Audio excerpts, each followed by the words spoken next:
नमस्कार प्यारे बच्चों, एक बार फिर से स्वागत है आप सबका आपके अपने इस ऑनलाइन प्लेटफॉर्म वीर कॉन्सेप्ट पे। कैसे हो आप सब? उम्मीद व आशा करते हैं कि सब स्वस्थ होंगे, मस्त होंगे और अपने तैयारी को बहुत बेहतरीन तरीके से कर रहे होंगे। हम कर रहे थे इलेक्ट्रीशियन थ्योरी के फाउंडेशन बैच में सेकंड मॉड्यूल और सेकंड मॉड्यूल के तहत अपना जो टॉपिक चल रहा था वो है घरेलू विद्युतिक उपकरण और आज इसकी सेकंड क्लास है। फर्स्ट क्लास में कुछ बेसिक बातें हमने जानी, जूल के ऊष्मा के नियम को अच्छे से पढ़ा और एक घरेलू विद्युतिक उपकरण को बहुत अच्छे से हम फिनिश कर चुके थे। आज की इस क्लास में मोस्ट इंपोर्टेंट दो घरेलू विद्युतिक उपकरण मैं आपको कराऊंगा, जिसमें से पहला रहेगा विद्युत हीटर, जिसमें हम देखेंगे कि विद्युत हीटर के कौन-कौन से मुख्य पार्ट है, किस पार्ट का क्या काम है, क्या उसकी स्पेसिफिकेशन है और कैसे वो प्रयोग में लाया जाता है। फिर उसके बाद सेकंड मोस्ट इंपोर्टेंट घरेलू विद्युतिक उपकरण रहेगा वो रहेगा विद्युत इस्त्री और सबसे ज़्यादा प्रचलन में जो घरेलू विद्युतिक उपकरण है उनमें से एक नाम आपका विद्युत इस्त्री रहता है। तो मोस्ट इंपोर्टेंट ये दोनों रहेंगे और दोनों में से अगर कोई ज़्यादा इंपोर्टेंट की बात करूँ तो वो रहेगा विद्युत इस्त्री और एक क्वेश्चन इन दोनों टॉपिकों में से आपके 100% एग्जाम में पूछा जाएगा। तो विद्युत इस्त्री को हम बहुत अच्छे से देखेंगे। हम मेनली 2 वैसे तो 3 प्रकार की विद्युत इस्त्री होती है जिसमें से आज के समय में 2 ही आपके प्रचलन में रहती है। एक ऑटोमेटिक विद्युत इस्त्री और दूसरी रहती है जी आपकी भाप विद्युत इस्त्री। तो इनके बारे में अच्छे से जानेंगे। विद्युत प्रेस के कौन-कौन से पार्ट होते हैं, उन सभी पार्ट को एक-एक करके हम सिस्टमैटिक ढंग से पढ़ेंगे और फिर इस पार्ट को जब हम पढ़ेंगे तो एक आपका हीटिंग एलिमेंट के साथ-साथ आपका जो कॉन्सेप्ट आएगा वो आएगा थर्मोस्टेट का। थर्मोस्टेट जहाँ कहीं भी आज के समय में जो घरेलू उपकरण है, जो खास करके विद्युत धारा के उसमें प्रभाव पर आधारित है और वहाँ पर आप वहाँ ऑटोमेटिक पावर सप्लाई को कट करना चाहते हो या फिर आप उसे ऑटोमेटिक बनाना चाहते हो, तो उसके लिए थर्मोस्टेट एक मोस्ट इंपोर्टेंट कॉन्सेप्ट है, जो आज की इस क्लास के एंड में आपको समझाया जाएगा। तो हम थर्मोस्टेट के बारे में जानेंगे और थर्मोस्टेट किस प्रकार से वर्क करता है, ये भी आपको बहुत अच्छे से बताया जाएगा। तो बहुत खास ये क्लास रहने वाली है और ये क्लास फिर से एज ए डेमो के तौर पर आपकी इसी यूट्यूब चैनल जिसका नाम वीर कॉन्सेप्ट है उस पे अवेलेबल है और अगर आप हमारा कंप्लीट बैच करना चाहते हो तो उसके लिए हमारी ऐप पे जाना पड़ेगा। इस वीडियो के डिस्क्रिप्शन में या फिर प्ले स्टोर से डायरेक्ट सर्च कर सकते हो। वीर कॉन्सेप्ट से अपनी ऐप है जहां पर मात्र 499 रुपए में कंप्लीट थ्योरी का बैच जिसमें आपको मैं पीडीएफ दे रहा हूँ वो मिल जाएगा और एक ऐसा कंटेंट अब मैं आपको दे रहा हूँ जिसको करने के बाद सिलेक्शन आपका बहुत इजीली कंप्लीट, मतलब आपको कट ऑफ देखने की भी जरूरत नहीं पड़ेगी अगर आप क्लास से बहुत अच्छे से अटेंड करते हो। दूसरी बात, आपको ऐप पे ही आपको कंप्यूटर का फाउंडेशन कोर्स नजर आएगा।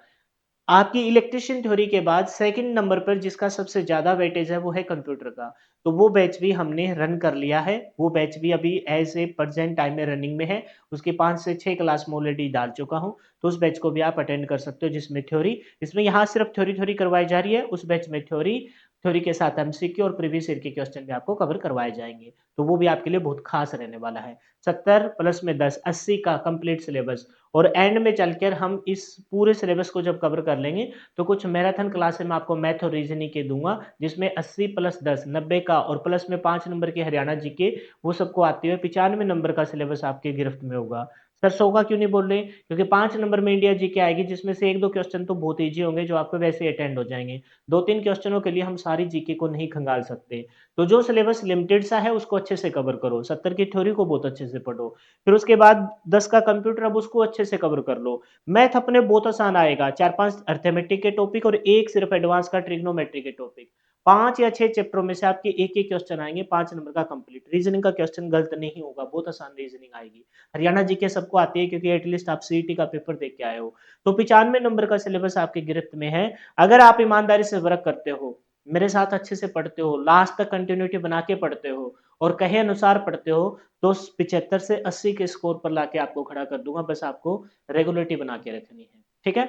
तो उसके लिए आपको हमारी ऐप पे जाना पड़ेगा। बैच से संबंधित, इस टेक्निकल भर्ती से संबंधित या सीईटी मेंस से का पेपर देने वाले कोई भी स्टूडेंट हो, जिसमें आप टेक्निकल के अलावा नॉन टेक्निकल के एग्जाम से रिलेटेड भी तैयारी कर रहे हो, तो कंप्यूटर के बैच से संबंधित कोई भी इंक्वायरी है तो आप हमें संपर्क कर सकते हो 82 954 38 575। ऐप पे ही आपको हरियाणा के पैटर्न के अनुसार आपके ALM, SA, JEE, WPO, ITI instructor के लिए मॉक टेस्ट नजर आएंगे जो 50 मॉक टेस्ट आपको 99 रुपीज में मिल जाएंगे। तो अब स्टार्ट करते हैं जी अपनी क्लास को सरस्वती माता का नाम लेके, जय सरस्वती माँ। और सबसे पहले देखते हैं विद्युत हीटर। आज के समय एक्चुअल में इसका प्रयोग कैसे करते थे? अभी से थोड़े से टाइम पहले ये बहुत ज़्यादा प्रचलन में था। लेकिन अब जैसे-जैसे टेक्नोलॉजी आई है, आज के समय में विद्युत हीटर, इलेक्ट्रिक हीटर है, उसके अपडेटेड वर्ज़न आने लग गए। ये पुराने समय का मॉड्यूल आपने दिखाई दिया होगा, अब भी बहुत सारे घरों में मिल जाएगा। ये थोड़ा-सा अपडेटेड है और ये यहाँ इसके थोड़े से पार्ट शो कर रखे हैं। अच्छा, कुछ एक लोग जहाँ पर बिल वगैरह का इश्यू नहीं होता, क्यों नहीं होता उसके पीछे बहुत सारे रीज़न हो सकते हैं। वो ऐसे मतलब सर्दियों में आपने रूम हीटर अवेलेबल ना हो तो इस पे हाथ वगैरह भी सेक लेते हैं इसको चला के। क्यों? क्योंकि इसमें हीटिंग एलिमेंट के तौर पर हम नाइक्रोम के तार का यूज़ कर रहे हैं। नाइक्रोम के तार में खास फीचर्स क्या है कि ये विद्युत धारा को ऊष्मा के तौर पर उपभोग करता है, नष्ट करता है। तो वही ऊष्मा मतलब गर्म हवा तो क्या कहेंगे, हीट अच्छे वाली प्रोड्यूस करता है। तो बहुत सारे ऐसे लोग जहाँ पर बिल वगैरह का इश्यू नहीं है, वो इसको चलाकर हाथ वगैरह भी सेकने लग जाते हैं सर्दियों के टाइम में। कब? जब आपका रूम है हीटर अवेलेबल ना हो तब। ठीक है? मेनली इसका खाने पकाने में इसका प्रयोग किया जाता है। तो विद्युत हीटर, यह उपकरण विद्युत धारा को ऊष्मीय प्रभाव पर आधारित है। आपको मैंने बताया था कि विद्युत धारा के जो प्रभाव हैं, उन प्रभावों के बेस पे कंप्लीट यूनिट बनी है। जैसे विद्युत धारा का एक कौन-सा चुंबकीय प्रभाव था, जिसमें हमने मैग्नेट एंड मैग्नेटिज्म पढ़ा। ठीक उसी प्रकार से विद्युत धारा का एक प्रभाव था, जिसमें हमने पूरा सेल और बैटरी पढ़ा। ठीक उसी प्रकार से एक प्रभाव जो यहाँ है विद्युत धारा का उसमें प्रभाव, जिसके तहत आप सारे के सारे उसमें प्रभाव के ऊपर जो चलने वाले घरेलू विद्युतिक उपकरणों को अच्छे से पढ़ोगे। तो ये विद्युत धारा के उसमें प्रभाव में हम मेनली 2 एलिमेंट यूज़ करते हैं, 2 पदार्थ यूज़ करते हैं, एक कैंथाल और दूसरा नाइक्रोम। कैंथाल कहीं-कहीं आपको दिखेगा, मेनली हम किसका यूज़ करते हैं, नाइक्रोम का तार का यूज़ करते हैं। तो ये उपकरण विद्युत धारा के उसमें प्रभाव पर आधारित है, जिसके अनुसार जब किसी प्रतिरोध युक्त तार से, कौन-सा है प्रतिरोध युक्त तार? यहाँ नाइक्रोम है। जो प्रतिरोध युक्त तार नाइक्रोम है, वो हीटिंग एलिमेंट के तौर पर यहाँ वर्क करेगा। हीटिंग एलिमेंट, ऊष्मीय तंतु जिसे बोलते हैं। तार से विद्युत धारा प्रभावित की जाती है तो ऊष्मा उत्पन्न होती है। एक्चुअल में क्या करता है ये, अगर इलेक्ट्रिकल प्रेमी हो तो हम कहेंगे कि ये जो नाइक्रोम का तार है या ये जो कैंथाल हम यूज़ कर रहे हैं हीटिंग एलिमेंट के तौर पर, ये इलेक्ट्रिकल प्रेमी ऐसे बोल सकता है कि भई ये तो विद्युत धारा को ऊष्मा के तौर पर नष्ट कर रहा है। लेकिन हमें ओवरऑल देखना होता है। जैसे प्रतिरोध को भी दुश्मन मानते हैं हम। लेकिन ओवरऑल देखना होता है कि प्रतिरोध के बेनिफिट भी है। तो यहाँ हम इस चैप्टर में ये कहेंगे कि ये विद्युत धारा को ऊष्मा के तौर पर उपभोग करता है। उपभोग कैसे? क्योंकि हमने इसकी एप्लीकेशन बना दी। जैसे लास्ट क्लास में हमने रूम हीटर पढ़ा, इस क्लास में हम विद्युत हीटर और विद्युत इस्त्री को पढ़ने वाले हैं क्योंकि हमने तो इसका यूज कर लिया। इसका उपयोग ज्यादातर हम खाना पकाने के लिए प्रयोग करते हैं। तो विद्युत स्टोव यानी इलेक्ट्रिक स्टोव के निम्न मुख्य भाग होते हैं। सबसे पहले हम किसके बारे में देखेंगे? हीटर प्लेट, जो पोर्सलिन और चीनी मिट्टी की बनी होती है ना? आपने देखी भी होगी ये हीटिंग प्लेट, ठीक है? इसके बारे में हम पढ़ेंगे। तो वन बाय वन पार्ट आपको एक-एक करके मैं पढ़ाऊँगा, जस्ट सुनना है। इन पार्टों को जस्ट माइंड में एक बस ध्यान लगा के सुन लीजिए, देख लीजिए। लेकिन जब विद्युत इस्त्री करेंगे उसमें थोड़ा सिस्टमैटिक ढंग से पढ़ना उनको। स्टेप बाय स्टेप उनको इंस्टॉलेशन करेंगे। ऐसा क्यों? क्योंकि इसके हम डायरेक्टली इतना संपर्क में नहीं आते। इसने इस डायरेक्टली इतना संपर्क में नहीं आते हैं। लेटेस्ट वाले में तो अच्छी खासी ग्रिल आ जाती है ऊपर। जैसे खाना पकाने में हम रोटियाँ ही सेक रहे हैं इसके ऊपर मान लो, तो भई हम जब चिमटे से जब रोटी उठाएँगे तो ये ग्रिल है एज़ ए प्रोटेक्शन के तौर पर बहुत अच्छे से वर्क करती है। लेकिन जब विद्युत इस्त्री को हमने देखा कि उसके तो हर टाइम हम टच में रहते हैं और विद्युत इस्त्री मान के चलो आज के समय में हर किसी घर में आपको, क्योंकि कपड़ों को प्रेस करनी है, सलवटें निकालनी है तो विद्युत इस्त्री तो मोस्ट कॉमनली यूज्ड घरेलू विद्युतिक उपकरण है। तो वो तो हर टाइम उससे बॉडी के टच में होते हैं, तो इस वजह से वहाँ पर सारी की चीज़ें सिस्टमैटिक ढंग से लगाई जाती है, क्योंकि जो उसके अंदर हीटिंग एलिमेंट है वो किसी भी प्रकार से ह्यूमन बॉडी, वो जो नाइक्रोम का तार है, जो लाइव तार है जिसमें से करंट बह रहा है, वो आपके शरीर से टच ना हो, तो वहाँ पर सारी की सारी चीज़ें सिस्टमैटिक ढंग से लगानी होगी। यहाँ भी सिस्टमैटिक ढंग से लगाई है, लेकिन हम डायरेक्टली इसके टच में नहीं आते, हम दूर से ही काम चला लेते हैं। तो यहाँ पर बस एक पिक्चर आप माइंड में क्लियर सेट कर लो कि भाई हाँ ठीक है, ये पार्ट था और उसका ये काम है, वहाँ सिस्टमैटिक ढंग से। तो हम सबसे पहले हीटर प्लेट के बारे में पढ़ेंगे, उसमें तंतु नाइक्रोम का तार ही यूज़ करेंगे इसमें, ठीक है? फिर बॉडी जिसके अंदर सारा कुछ फिट किया जाएगा, फिर ग्रिल जो एज़ ए प्रोटेक्शन के तौर पर आप इसके ऊपर लगाओगे, फिर संयोजक लीड जिसके माध्यम से इसको सप्लाई से कनेक्ट किया जाएगा, स्विच हो गए, है ना? जो ऑन ऑफ की कंडीशन के लिए, फिर सॉकेट सॉकेट जिसके माध्यम से हम इसे 3 पिन और वो जो कनेक्ट करते हैं वो वाला पार्ट, फिर हीटर सॉकेट, ये तो एक ही बात आ गई, ये अलग बात नहीं है। 2 बार लिख दिया गया, कोई बात नहीं। फिर लास्ट में हम क्या पढ़ेंगे? लास्ट में हम पढ़ेंगे जी सुरक्षित स्थान। सुरक्षित स्थान का मतलब क्या है कि हम घर में इसके कहाँ फिट करें? नहीं, ऐसी बात नहीं है। सुरक्षित स्थान का मतलब है कि ये जो आपकी अंदर वाली जो हीटर प्लेट है और ये जो आपकी बॉडी है, इसके बीच में गैप रखा जाता है। गैप क्यों रखा जाता है? क्योंकि ये जो है नाइक्रोम का तार, आपको नाइक्रोम का तार इसमें दिखाई दे रहा है क्या? नहीं दिखाई दे रहा है तो इसमें देखो, ये नाइक्रोम का तार, ये नाइक्रोम का तार। क्या बात है भाई? ये है जो नाइक्रोम का तार आपको दिखाई दे रहा है। ये जो हीटिंग एलिमेंट के तौर पर आपने नाइक्रोम का तार यूज किया है, वो इस बॉडी के टच में ना आए, तो ये सुरक्षित स्थान हो गया। इस सुरक्षित स्थान में अगर हम प्रतिरोध भर दें, वो सुरक्षित, तो फिर आपकी किसी भी सूरत पर ये जो पोर्सिलिन और चीनी मिट्टी का जो फ्रेम है, इसकी मान लेते हैं डाइलेक्ट्रिक स्ट्रेंथ टूट जाए, तो कम से कम यहाँ प्रतिरोध होगा, तो वो इस बॉडी के टच से आपका लाइव तार नहीं कनेक्ट होगा, या फिर उसकी धारा का प्रवाह इस बॉडी में नहीं आएगा। बॉडी में नहीं आएगा तो हम सुरक्षित रहेंगे। तो इस वजह से इस सुरक्षित स्थान के बारे में बातें की जा रही है, ना कि तुम कहीं ये सोच लो कि भी सुरक्षित स्थान यहाँ पर हम घर में इसे कहाँ इंस्टॉलेशन करें, उसके बारे में नहीं कह रहा। सुरक्षित स्थापना का मतलब है कि जो आपने फ्रेम और बॉडी लगाई है उसके बीच में प्रतिरोध को हम भर देंगे। ठीक है, तो वन बाय वन करके हम पढ़ते हैं। ये पुराना मॉड्यूल है, ये लेटेस्ट मॉड्यूल है। इसमें थोड़ा सा आप इसका ही थोड़ा सा डायग्राम रिप्रेजेंटेशन देख लीजिए। सॉकेट जिसे पावर सप्लाई से कनेक्ट किया जाता है, इंसुलेटेड हैंडल इस साइड भी है उस साइड भी है, ये पूरी बॉडी होगी और बॉडी के ऊपर हम ग्रिल एज ए प्रोटेक्शन के तौर पर या फिर सामान रखने के लिए हम प्रयोग करते हैं। सबसे पहले हम देखते हैं जी हीटर प्लेट। किसके बारे में पढ़ेंगे? हीटर प्लेट के बारे में पढ़ेंगे। हीटर प्लेट जिसके अंदर आपका उसमें तंतु फिट किया जाएगा। ठीक है, तो हीटिंग प्लेट हमेशा किसकी बनी होती है? पोर्सलिन या चीनी मिट्टी से बनी होती है। अब आप कहोगे सर पोर्सलिन और चीनी मिट्टी के बारे में बताओ, तो भाई आपको जब मैंने फर्स्ट मॉड्यूल करवाया था तो वहां पर इंजीनियरिंग मटेरियल नामक एक चैप्टर कराया था और बड़े डिटेल से कराया था। उसी में आपके लास्ट पार्ट में मैंने बताया था इंसुलेटिंग प्रकार के अचालक पदार्थ के जो इंजीनियरिंग मटेरियल है, और उसमें आपके पोर्सलेन और चीनी मिट्टी को बड़े डिटेल से बताया था। और मैंने उस दौरान ये बात कही थी कि पूरे सिलेबस में कहीं ना कहीं ये इंजीनियरिंग मटेरियल आपके यूज होंगे, तो वहां पर अलग से ना बताना पड़े, तो यहाँ अच्छे से उनको कवर कर लीजिए। तो ये पोर्सलिन और चीनी मिट्टी का, उसको रिवाइज कर लीजिए अगर आपको याद नहीं है तो। ये किसका बना होता है? हीटिंग प्लेट पोर्सलिन या चीनी मिट्टी की बनी होती है, से बनी 15 सेंटीमीटर या 20 सेंटीमीटर व्यास वाली। व्यास का मतलब समझते हो ना, कंप्लीट डायमीटर यहां से लेकर यहां, ये व्यास है। आधे की बात करता तो बोलता तिरजा, तिरजा नहीं बोला इसने, कंप्लीट व्यास। तो सर क्या ये नंबर याद करके जाए 15 से 20 सेंटीमीटर? नहीं भाई, ये कोई फिक्स नहीं है, ये कोई फिक्स नहीं है, ये एज ए स्टैंडर्ड वेरी करता है कि हम कितना बड़ा आपका इलेक्ट्रिक हीटर बना रहे हैं। तो ये कोई फिक्स नहीं है, बस सुन लीजिए 15 से 20 सेंटीमीटर व्यास वाली, और कह रहे हैं कि 10 से 15 मोटाई वाली एक गोल प्लेट का यूज करते हैं। 15 से 20 सेंटीमीटर व्यास हो गया, और ये जो मोटाई है वो कितने बताई है? 10 से 25 मोटाई वाली एक गोल प्लेट का यूज करते हैं। अब मोटाई क्यों वेरी कर रहे हैं सर? मोटाई तो फिक्स कर लेते हैं। तो भाई आपको पता है कि मोटाई के अनुसार आपकी डाइलेक्ट्रिक स्ट्रेंथ बनती है। ये जो पोर्सिलिन और चीनी मिट्टी का जो आपने यूज किया है हीटर प्लेट, उसमें जितनी ज्यादा मोटाई होगी उतनी ही डाइलेक्ट्रिक स्ट्रेंथ होगी। डाइलेक्ट्रिक स्ट्रेंथ जितनी ज्यादा होगी तो उसमें उतना ही सामर्थ्य होगा कि वो विद्युत धारा के वोल्टेज को रोके रखे। यहाँ हम हीटिंग एलिमेंट 1000 वाट का या 2000 वाट का यूज करेंगे, तो उसको वो रोक ले क्यों? क्योंकि वो हीट, जो हीटिंग एलिमेंट है वो विद्युत धारा को उष्मा के तौर पर नष्ट कर रहा है, उष्मा तो क्रिएट कर रहा है, लेकिन वो जिस पे कनेक्ट हुआ है उसमें से धारा का प्रवाह नहीं होना चाहिए। किसने कनेक्ट हुआ है? इसी में आपके नाइक्रोम के तार को लगाएंगे, इसी हीटर प्लेट में लगाएंगे, तो वो 1000 वाट के या 2000 वाट के वोल्टेज को आगे ना बढ़ने दे। तो इस वजह से हम इसकी मोटाई ज्यादा रखते हैं। जितनी ज्यादा मोटाई रहेगी उतनी ही डाइलेक्ट्रिक स्ट्रेंथ ज्यादा रहेगी। अब आपको याद होनी चाहिए पोर्सिलिन या चीनी मिट्टी की प्रति क्योंकि डाइलेक्ट्रिक स्ट्रेंथ को प्रति में मेजर करते हैं, मोटाई पर कितनी डाइलेक्ट्रिक स्ट्रेंथ होती है, ये आपको पता होना चाहिए।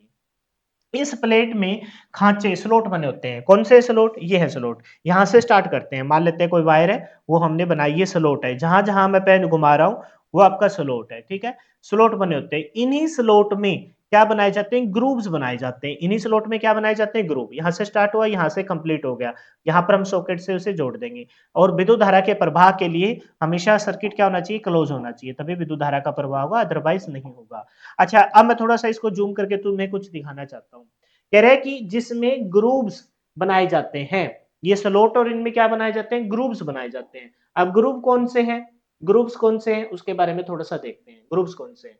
तो अब आपको ये दिखाई दे रहे होंगे, ये देखो ये कट से दिखाई दे रहे होंगे। एक्चुअल में ये कट बनाना आज के समय में तो चलो ये लेटेस्ट आने लग गए, ये कट होना नहीं चाहिए। ये कट क्यों नहीं होना चाहिए? क्योंकि जो हीटिंग एलिमेंट है, जो उपभोग कर रहा है, वो हम चाहते हैं कि वो जितनी ज्यादा हीट है वो ऊपर की तरफ दे, ताकि हम इसके ऊपर जो भी सामान वगैरह रख के खाना पका रहे हैं, या हम एज ए तपने का काम करें, कोई भी काम कर रहे हैं, तो वो ऊपर की तरफ करें। यहाँ जो कट है, यहाँ इस कट में से विद्युत धारा तो जो हीट है वो तो नीचे चली जाएगी, तो वो अपने किसी प्रकार की काम की नहीं है। एज ए ये सोच लो कि एज ए वो लीकेज हो गई, तो इस वजह से ये कट अभी लेटेस्ट जो बनाए जा रहे हैं उसमें नहीं आते। एक्चुअल में क्या होता है, ये जो ग्रूव है, अच्छा इस ग्रुप का पर्पज क्या है, ये जो ग्रुप है आपके, ये ग्रुप का काम ये होता है कि जो आपने हीटिंग एलिमेंट यहाँ कनेक्ट करोगे वो स्प्रिंग के तौर पर होता है, वृत्ताकार शेप में स्प्रिंग के तौर पर होता है। यहां से तो आप स्क्रू लगा के उसे टाइट कर दोगे, या तो आपने स्क्रू लगा के उसे कस दिया, लेकिन भाई यहाँ तो कोई ऐसा प्रोटेक्शन ही नहीं है, वो तो ऊपर की तरफ आ जाएगा। तो हम यहाँ मतलब थोड़ा सा तिरछे आकार में ऐसे, थोड़ा सा तिरछे आकार में ऐसे क्या बना देते हैं, ग्रुप बना देते हैं, ऐसे तिरछे आकार में कट लगा देते हैं, ताकि वहां आपका हीटिंग एलिमेंट क्या हो जाए, अच्छे से सेट हो जाए। ये देखो ये लगा रखी, ये ग्रुप में सेट हो जाएगा, इसे जूम करके दिखाऊंगा मैं बाद में, लेकिन वो अच्छे से यहाँ सेट हो जाए। तो ये जो आपके ये प्लेट है जिसके अंदर स्लॉट होते हैं, जिसमें ग्रुप बनाए जाते हैं, जिसका आकार ऐसा होता है कि इसमें एक लंबे कोयल नुमा तंतु नाइक्रोम वायर को फंसाया जा सके। तो ये आपके हैं जी ग्रुप, क्या है, ग्रुप है। तो आपकी क्या कहेंगे, मेनली क्या क्या बातें देखी आपने, हमने देखा कि इसमें हीटर प्लेट होती है जो पोर्सलिन या चीनी मिट्टी की बनी होती है, पोर्सलिन या चीनी मिट्टी की बनी होती है, और उसमें स्लॉट होते हैं, इन स्लॉट में ग्रूव्स होते हैं, इन स्लॉट में क्या होते हैं, ग्रूव्स होते हैं। इन ग्रूव्स में आपके कोई नुमा हीटिंग एलिमेंट नाइक्रोम के वायर को फंसाया जाता है। ठीक है भाई। फिर बोलता है यह प्लेट 1300 डिग्री तक के तापमान को सहने में सक्षम है। अब ध्यान से समझिए इस बात को, जहां हमने इस प्लेट का यूज किया है पोर्सिलिन और चीनी मिट्टी का, उसका कार्यकारी तापमान, या फिर ये सोच लो कि भी इसकी लिमिट है कि वो 1300 डिग्री तक के तापमान पर इस पे कोई प्रभाव नहीं पड़ेगा। लेकिन अगर टेम्परेचर 1300 डिग्री से क्रॉस कर जाए, कब क्रॉस करेगा, जैसे जो है नाइक्रोम का तार आप इसे हीटिंग एलिमेंट के तौर पर यूज करोगे, उसका कार्यकारी तापमान 1300 डिग्री से अधिक हुआ, तो फिर ये पोर्सिलिन चीनी मिट्टी को एज ए प्रोटेक्शन के तौर पर हम यूज कर रहे हैं, वो तो पिघल जाएगी, पिघल जाएगी, उसकी डाइलेक्ट्रिक स्ट्रेंथ टूटेगी, टूटेगी तो फिर करंट बॉडी में आएगा, बॉडी से फिर ह्यूमन बॉडी में आएगा। तो इस वजह से हम चाहेंगे कि जो हीटिंग एलिमेंट इसके अंदर लगाए उसका कार्यकारी तापमान 1300 डिग्री से कम हो, बस ये ध्यान रखना है। तो ये बोला है कि प्लेट का 1300 डिग्री तक तापमान को सहन करने में सक्षम होता है। फ्रेम को लगाने में सावधानी बरतनी चाहिए, क्योंकि ये पोर्सिलिन और चीनी मिट्टी की नाजुक चीज होती है, जो ज्यादा उठाने और पटकने से टूट जाएगी और खराब हो जाएगी।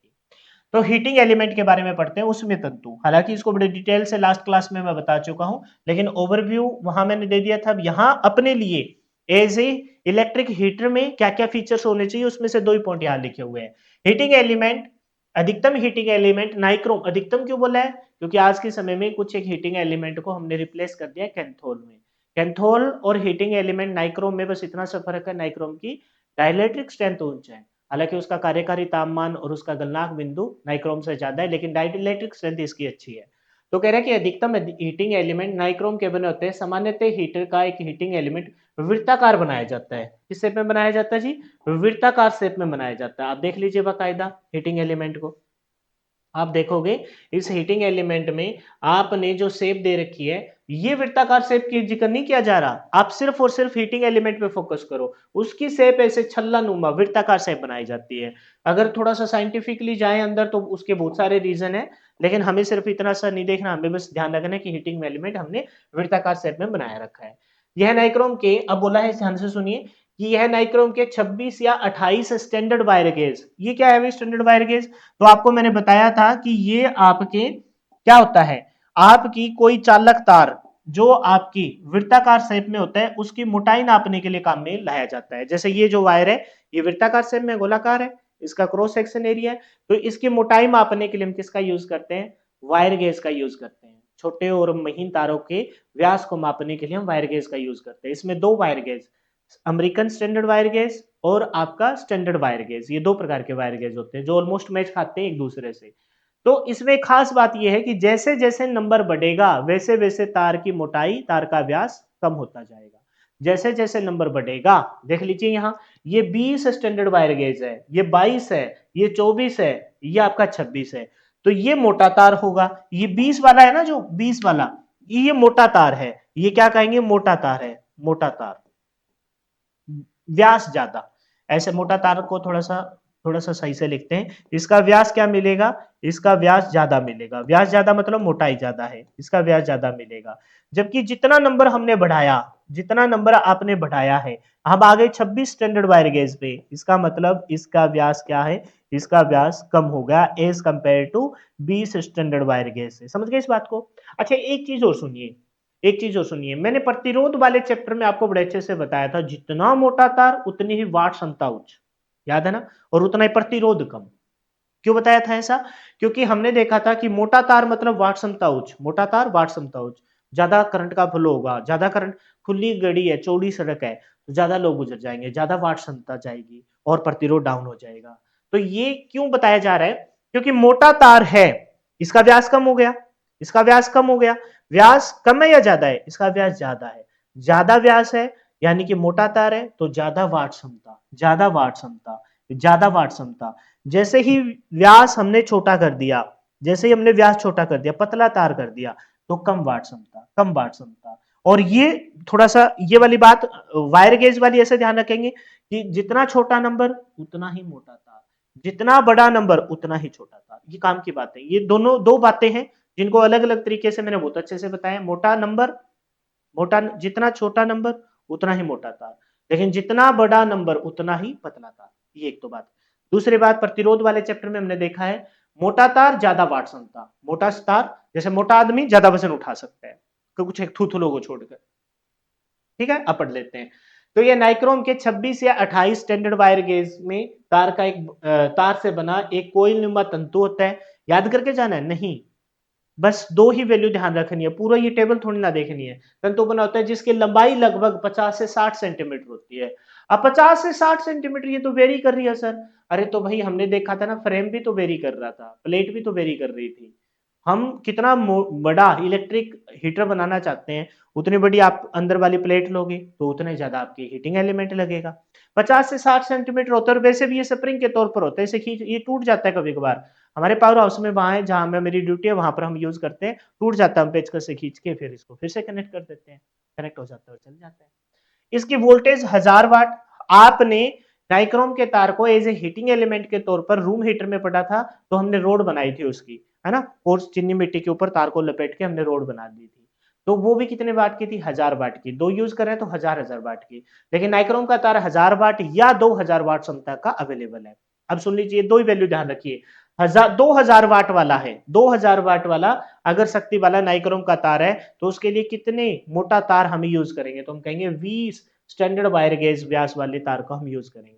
जैसे ही वाट क्षमता 1000 वाट पे आएगी, वाट क्षमता कम हुई है तो मोटाई कम करेंगे। मोटाई कम करने के लिए आपको क्या करना पड़ेगा? नंबर बढ़ाना पड़ेगा। उल्टा चलना है, इधर यहां उल्टा चलना है, मतलब नंबर बढ़ रहा है तो व्यास आपका घट रहा है। तो हमने 2000 वाट वाले पर 20 स्टैंडर्ड वायर गेज वाले का यूज किया। मोटा तार, ज्यादा क्षमता मोटा तार, कम क्षमता पतला तार। पतला तार के लिए हमें क्या देखना होता है कि नंबर घट जाएगा, नंबर घटने की बजाय नंबर बढ़ जाएगा, उल्टा चलना होता है। 20 वाले में 2000, 24 वाले में 1000 वाट। क्लियर है? तो कहता है कि यह 2000 और 1000 वाट में अवेलेबल है। नाइक्रोम की प्रतिरोधकता बहुत अधिक होती है और यह 900 डिग्री के तापमान पर कार्य कर सकता है। इसको किस में फिट करते हैं? इसको फिट करते हैं जी हम हीटर प्लेट में, और इसकी कार्यकारी तापमान 1300 डिग्री सेल्सियस रखी है, और जो हीटिंग एलिमेंट है वो आपके 900 डिग्री के तापमान पर, कार्यकारी तापमान पर वर्क करता है। आप समझ गए? आप ज्यादा हीटिंग एलिमेंट का टेम्परेचर नहीं।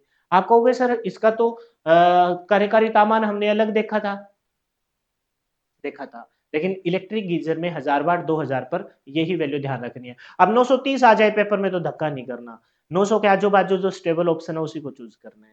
तो नाइक्रोम उच्च तापमान में भी ऑक्सीडाइज नहीं होता। ये ऑक्सीडाइज क्या है?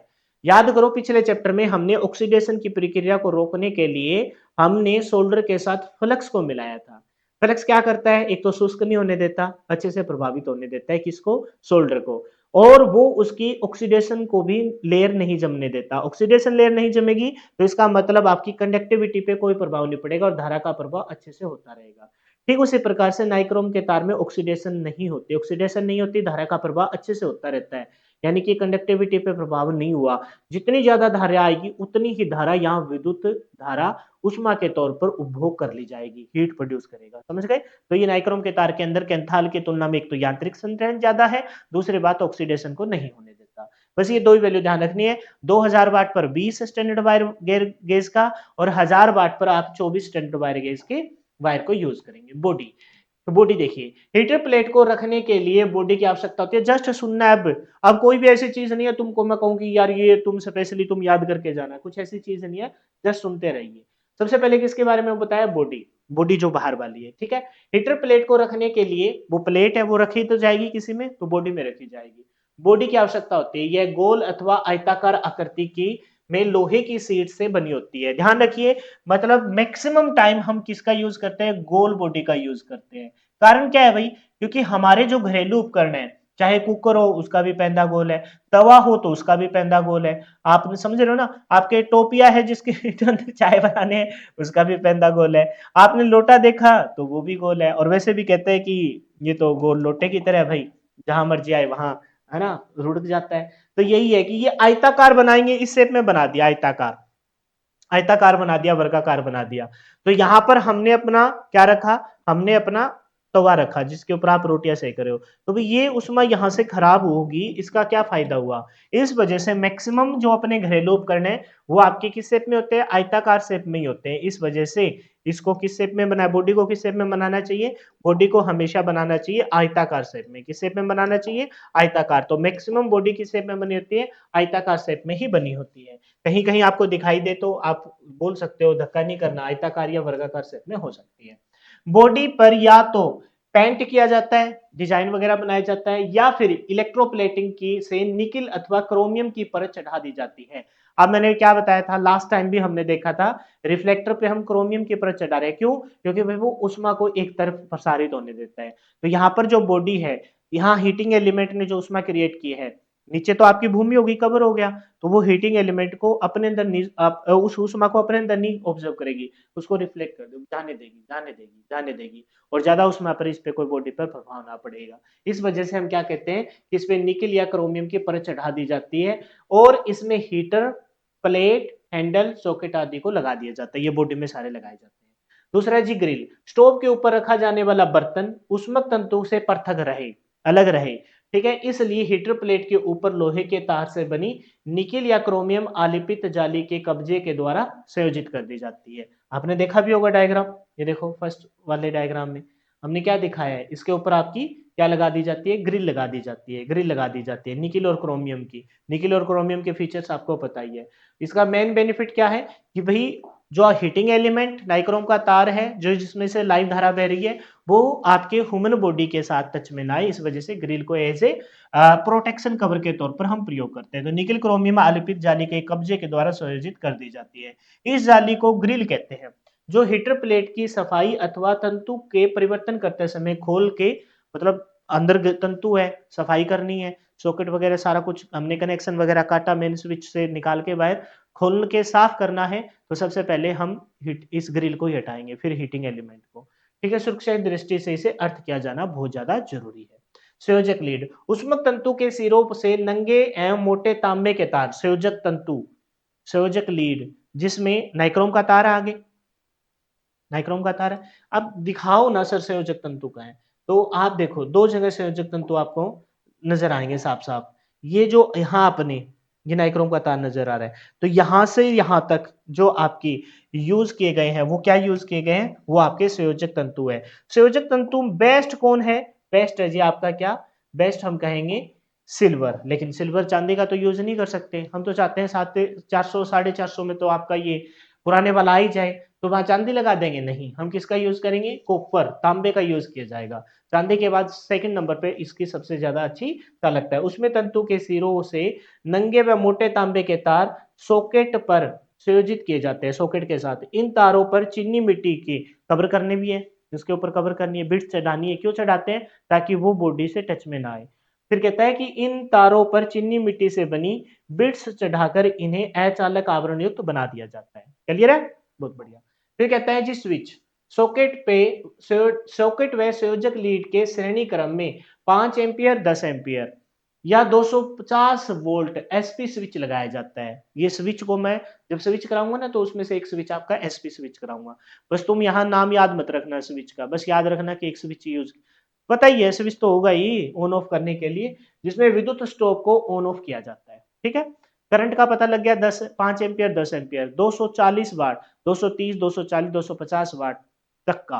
तो घरों में क्या आती है, घरों में आती है 230 240। हम स्विच की मात्रा को थोड़ा सा जैसे प्रोटेक्शन के तौर पर कोई भी चीज ऑन ऑफ के तौर पर, एज ए फ्यूज के तौर पर, फ्यूज का तो चलो फीचर थोड़ा सा अपोजिट हो गया, अभी वो तो गल के टूटना चाहिए। और जितने भी हम चीजें यूज करते हैं प्रोटेक्शन के तौर पर, तो जो वोल्टेज और जो करंट का मान है उससे थोड़ी सी ज्यादा डाइलेक्ट्रिक स्ट्रेंथ उसकी रखते हैं। तो घरों में आते हैं 220 240, तो हमने 250 वोल्ट के एसपी स्विच का ऑन ऑफ करने के लिए यूज किया है। सॉकेट, स्टोव की सप्लाई स्रोत से संयोजित करने के लिए हम स्टोव की बॉडी पर एक सॉकेट को संयोजित कर देते हैं। यहाँ जैसे वो सॉकेट लगा दिया जाएगा, ये देख रहे हैं आपको, ये क्या है, वो है संयोजक लीड, कॉपर की, तांबे की दिखाई दे रही है। और इसके ऊपर बाद में क्या लगा दिया जाएगा, सॉकेट लगा दिया जाएगा, ये देखो ये लगा रखा। फिर है प्लग, प्लग टॉप तथा मेंस लीड। सॉकेट के एक प्लग, मेंस लीड तथा 3 पिंस, ध्यान रखेंगे बस इस पूरी बॉडी को अर्थिंग करने के लिए हम 3 पिन सॉकेट का, 3 पिन प्लग का यूज करेंगे, बस ये ध्यान रखना है। 3 पिन प्लग टॉप के द्वारा विद्युत स्टोव को विद्युत सप्लाई से संयोजित किया जाता है। स्टोव की बॉडी को भली प्रकार से अर्थ करने के लिए 3 कोर मेंस लीड, 3 वायर वाली, फेज न्यूट्रल और अर्थ, ये 3 वायर वाली, ठीक है। फेज में जिसमें करंट आ रहा है, फेज न्यूट्रल और अर्थ, न्यूट्रल कहाँ, जब सर्किट पूरा करना, और अर्थ पूरी बॉडी के लिए। तो 3 पिन 3 कोर, 3 पिन 3 वायर, ये ध्यान रखेंगे बस, ठीक है। और ये जितने भी आपके घरेलू विद्युतिक उपकरण है उसमें प्लग 3 पिन 3 कोर, कोर मतलब 3 केबल वाला जिसमें फेज न्यूट्रल और अर्थिंग, और 3 ही पिन वाला सॉकेट का प्रयोग किया जाएगा, ठीक है। सुरक्षित स्थान, जो मैंने स्टार्टिंग में बताया था, हीटर के एलिमेंट, हीटिंग एलिमेंट जो नाइक्रोम का तार यूज किया, और बॉडी के बीच में जो इंसुलेशन प्रतिरोध लगाया जाता है उसका मान 1 मेगा ओम से कम नहीं होना चाहिए। अब सुरक्षित स्थान का मतलब मैंने पहले बता दिया था, ये जो नाइक्रोम का तार अंदर फिट किया है जो आपने इस फ्रेम के अंदर, ये पोर्सलिन और चीनी मिट्टी का है जिसकी बहुत अच्छी डाइलेक्ट्रिक स्ट्रेंथ है। मान लेते हैं कि इसका कार्यकारी तापमान बढ़ गया, 900 1300 डिग्री तक सहन कर सकता था। 1300 जो नाइक्रोम का तार है वो बहुत ज्यादा उच्च गलनांक बिंदु पे बनाया हुआ है, वो नहीं पिघला, वोल्टेज भी ज्यादा बढ़ती बढ़ती गई, तो पोर्सलिन ने अपनी डाइलेक्ट्रिक स्ट्रेंथ को तोड़ दिया।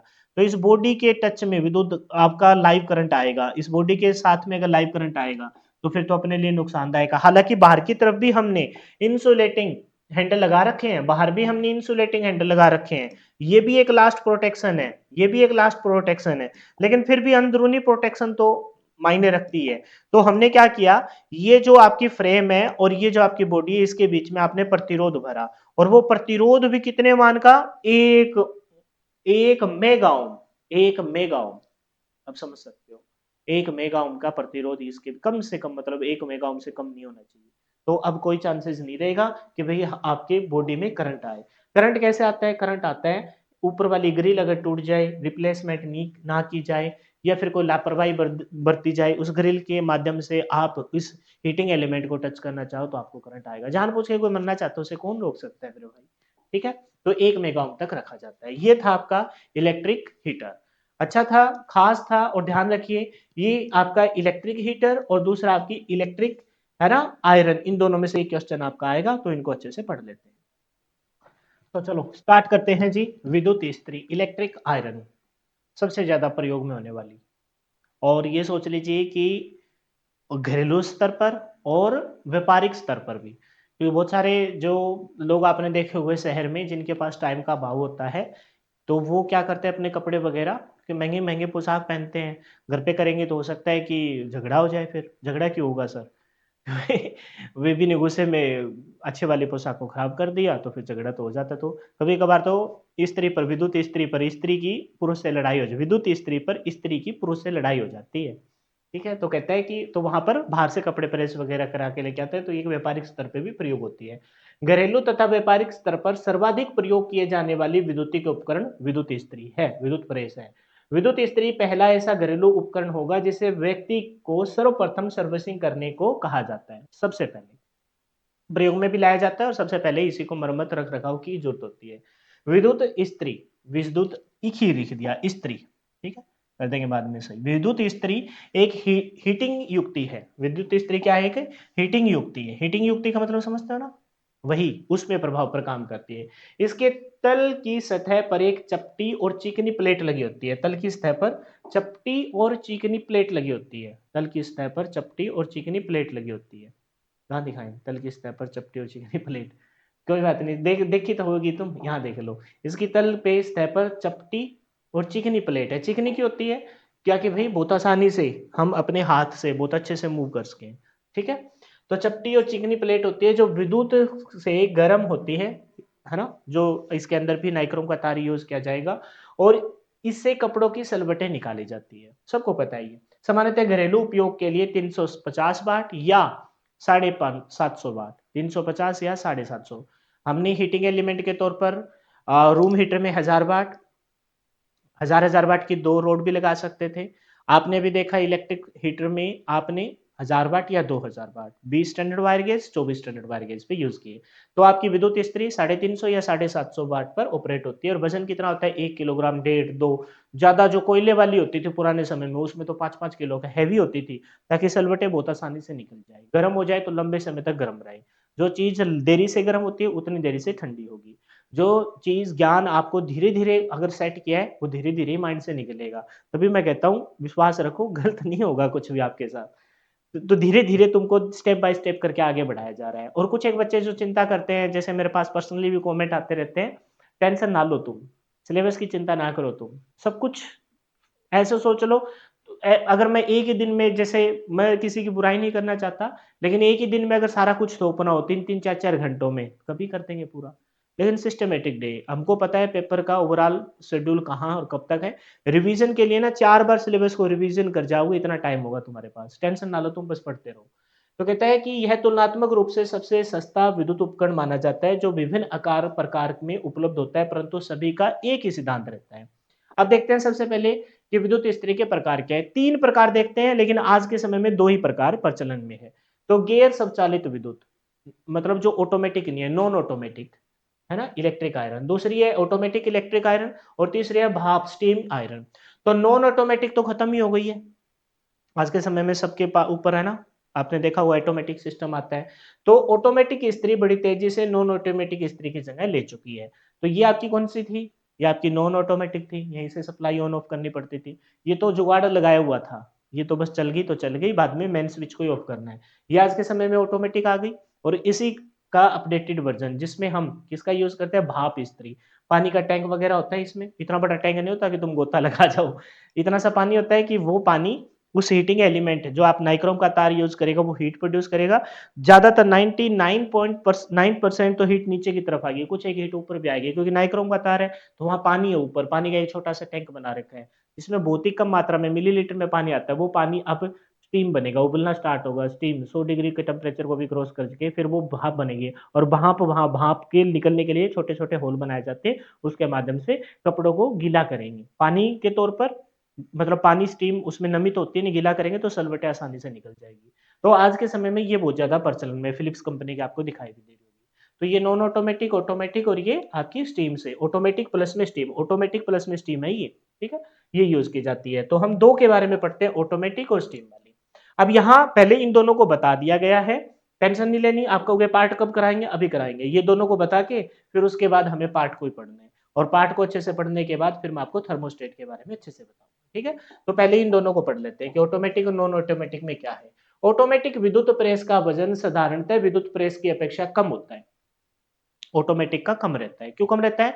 क्योंकि जो पहले हम हेवी पार्ट यूज़ करते थे, उसकी जगह में जैसे-जैसे टेक्नोलॉजी बढ़ी, लाइट पार्ट आ गई। पहले टाइम तो मेरे को भी ध्यान है, हमारे घर में 3 साढ़े 3 किलो की प्रेस होती थी। आज के समय में वैसे ही कोई नई प्रेस ऑनलाइन ऑर्डर करते हैं ना, ज़ोर मार के ज़्यादा से ज़्यादा 650 या 700 ग्राम वज़न मिलता है। क्या वज़न है वो? 1 किलो से भी कम है और अगर वायर वगैरह को हटा दें तो उससे भी कम हो जाए, समझ गए? तो टेक्नोलॉजी जैसे-जैसे आगे बढ़ी है, चीज़ें अच्छी आ गई, एडवांस फीचर्स वाली आ गई और वजन कम हो गया, ठीक है? तो अपेक्षा कम होता है और इसकी वोल्टेज 1000 वाट तक रखी जाती है। 350 750 ऑटोमेटिक वाली 1000 वाट तक। पेपर में क्या आएगा सर? कौन कितने वाट्स तक? बहुत सारे ऑप्शन नज़र आएँगे। इस वजह से मिलेगा नहीं। 350 वाट से स्टार्ट होकर 1000 वाट, 1500, 2000 वाट तक क्षमता की भी विद्युत इस्त्री आती है ऑटोमेटिक वाली। ऑटोमेटिक विद्युत प्रेस में एक थर्मोस्टेट स्विच, ये थर्मोस्टेट बड़ा इंपॉर्टेंट कॉन्सेप्ट है। इसको यहाँ थोड़ा-सा बताया गया है और फिर इस क्लास के एंड में भी आपको समझाया जाएगा। टेंशन लेने की ज़रूरत नहीं है। ये यहाँ फिर से एक बार एक्सप्लेन किया जाएगा। और थर्मोस्टेट न सिर्फ यहाँ जितने भी घरेलू उपकरण हैं जो विद्युत धारा के उसमें प्रभाव प्रवृत्त करते हैं, और जहां पर आप ऑटोमेटिकली चाहते हो कि भाई हम लाइव फेज से जैसे ही हमारा काम पूरा हो जाए, थोड़े समय के लिए हम मतलब चीजों को एनर्जी सेव करना चाहते हैं तो ऑटोमेटिक बना दो, तो थर्मोस्टेट का कॉन्सेप्ट आपको सीखना ही पड़ेगा, आसान है बिल्कुल भी। तो ऑटोमेटिक विद्युत प्रेस में एक थर्मोस्टेट स्विच लगा होता है जिसके द्वारा यह पूर्व निर्धारित तापमान तक पहले से डिसाइड कर लेते हैं कि कितने तापमान पर ये अपनी सप्लाई को काट दे।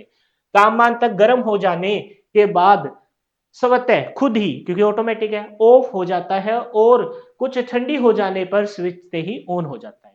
पहले ऑटोमेटिक कट जाएगा फिर ऑन हो जाएगा, समझाऊंगा मैं इसी में, आप पढ़ लीजिए। थर्मोस्टेट की श्रेणी क्रम में एक छोटा बाल, थर्मोस्टेट को पहले यहाँ डायग्राम में देखते हैं फिर वहां बताऊंगा, ठीक है।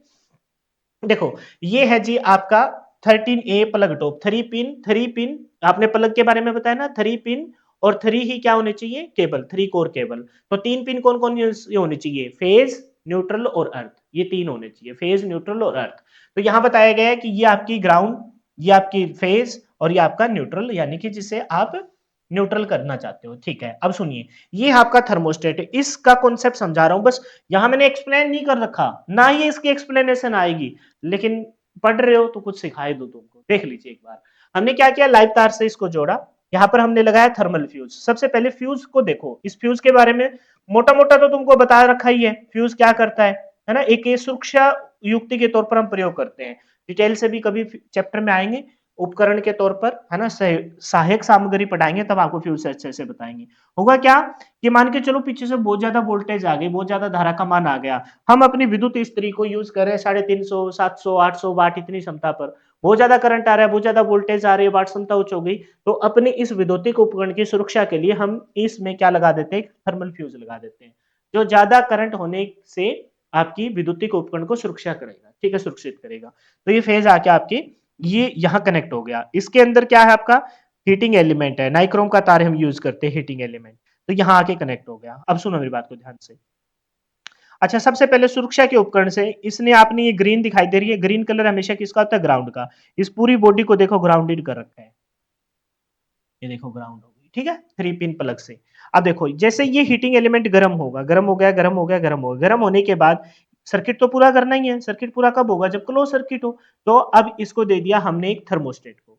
थर्मोस्टेट के अंदर एक फीचर्स होता है कि इसके अंदर द्विधात्विक पत्तियां होती है, द्विधात्विक पत्तियां, द्विधात्विक मतलब दो पत्तियां है और दोनों अलग अलग मटेरियल की होती है, जैसे एक कॉपर की होगी एक लोहे की होगी, वो हम जैसा थर्मोस्टेट बनाते हैं, अलग अलग जगह थर्मोस्टेट होता है, जैसे विद्युत स्त्री में ये है, कोई और उपकरण में और होगा, जैसे बहुत सारे वाहनों में भी थर्मोस्टेट होता है, वहां पर अलग अलग पत्तियों के अलग अलग थर्मोस्टेट होते हैं, लेकिन ध्यान रखेंगे दो पत्तियां होती है। जैसे मान लेते हैं यहाँ दो पत्ती है, एक है कॉपर की और दूसरी है लोहे की, तांबे और लोहे की है। तो क्या होगा कि जब वो गर्म हो, ये जैसे ही नाइक्रोम का तार आ रहा है, इसने बहुत ज्यादा करंट प्रोड्यूस किया, तो हमने यहाँ से इसके अंदर यही अलग से दिखा रखा है लेकिन इसके अंदर ही है, तो वो हीट इस थर्मोस्टेट में भी आएगी, थर्मोस्टेट में आएगी, तो यहाँ पर वो जो एक पत्ती गर्म होगी और गर्म होके वो मुड़ेगी, उसका फीचर्स क्या है कि वो गर्म होने के साथ मुड़ेगी, और जैसे ही वो गर्म होके मुड़ेगी तो वो ऊपर वाली पत्ती को मोड़ देगी, ऊपर वाली पत्ती को मोड़ देगी। ये है वो दो पत्तियां, जैसे एक होगी कॉपर तांबे की और दूसरी होगी लोहे की, बाई मेटेलिक स्ट्रिप होगी, ठीक है।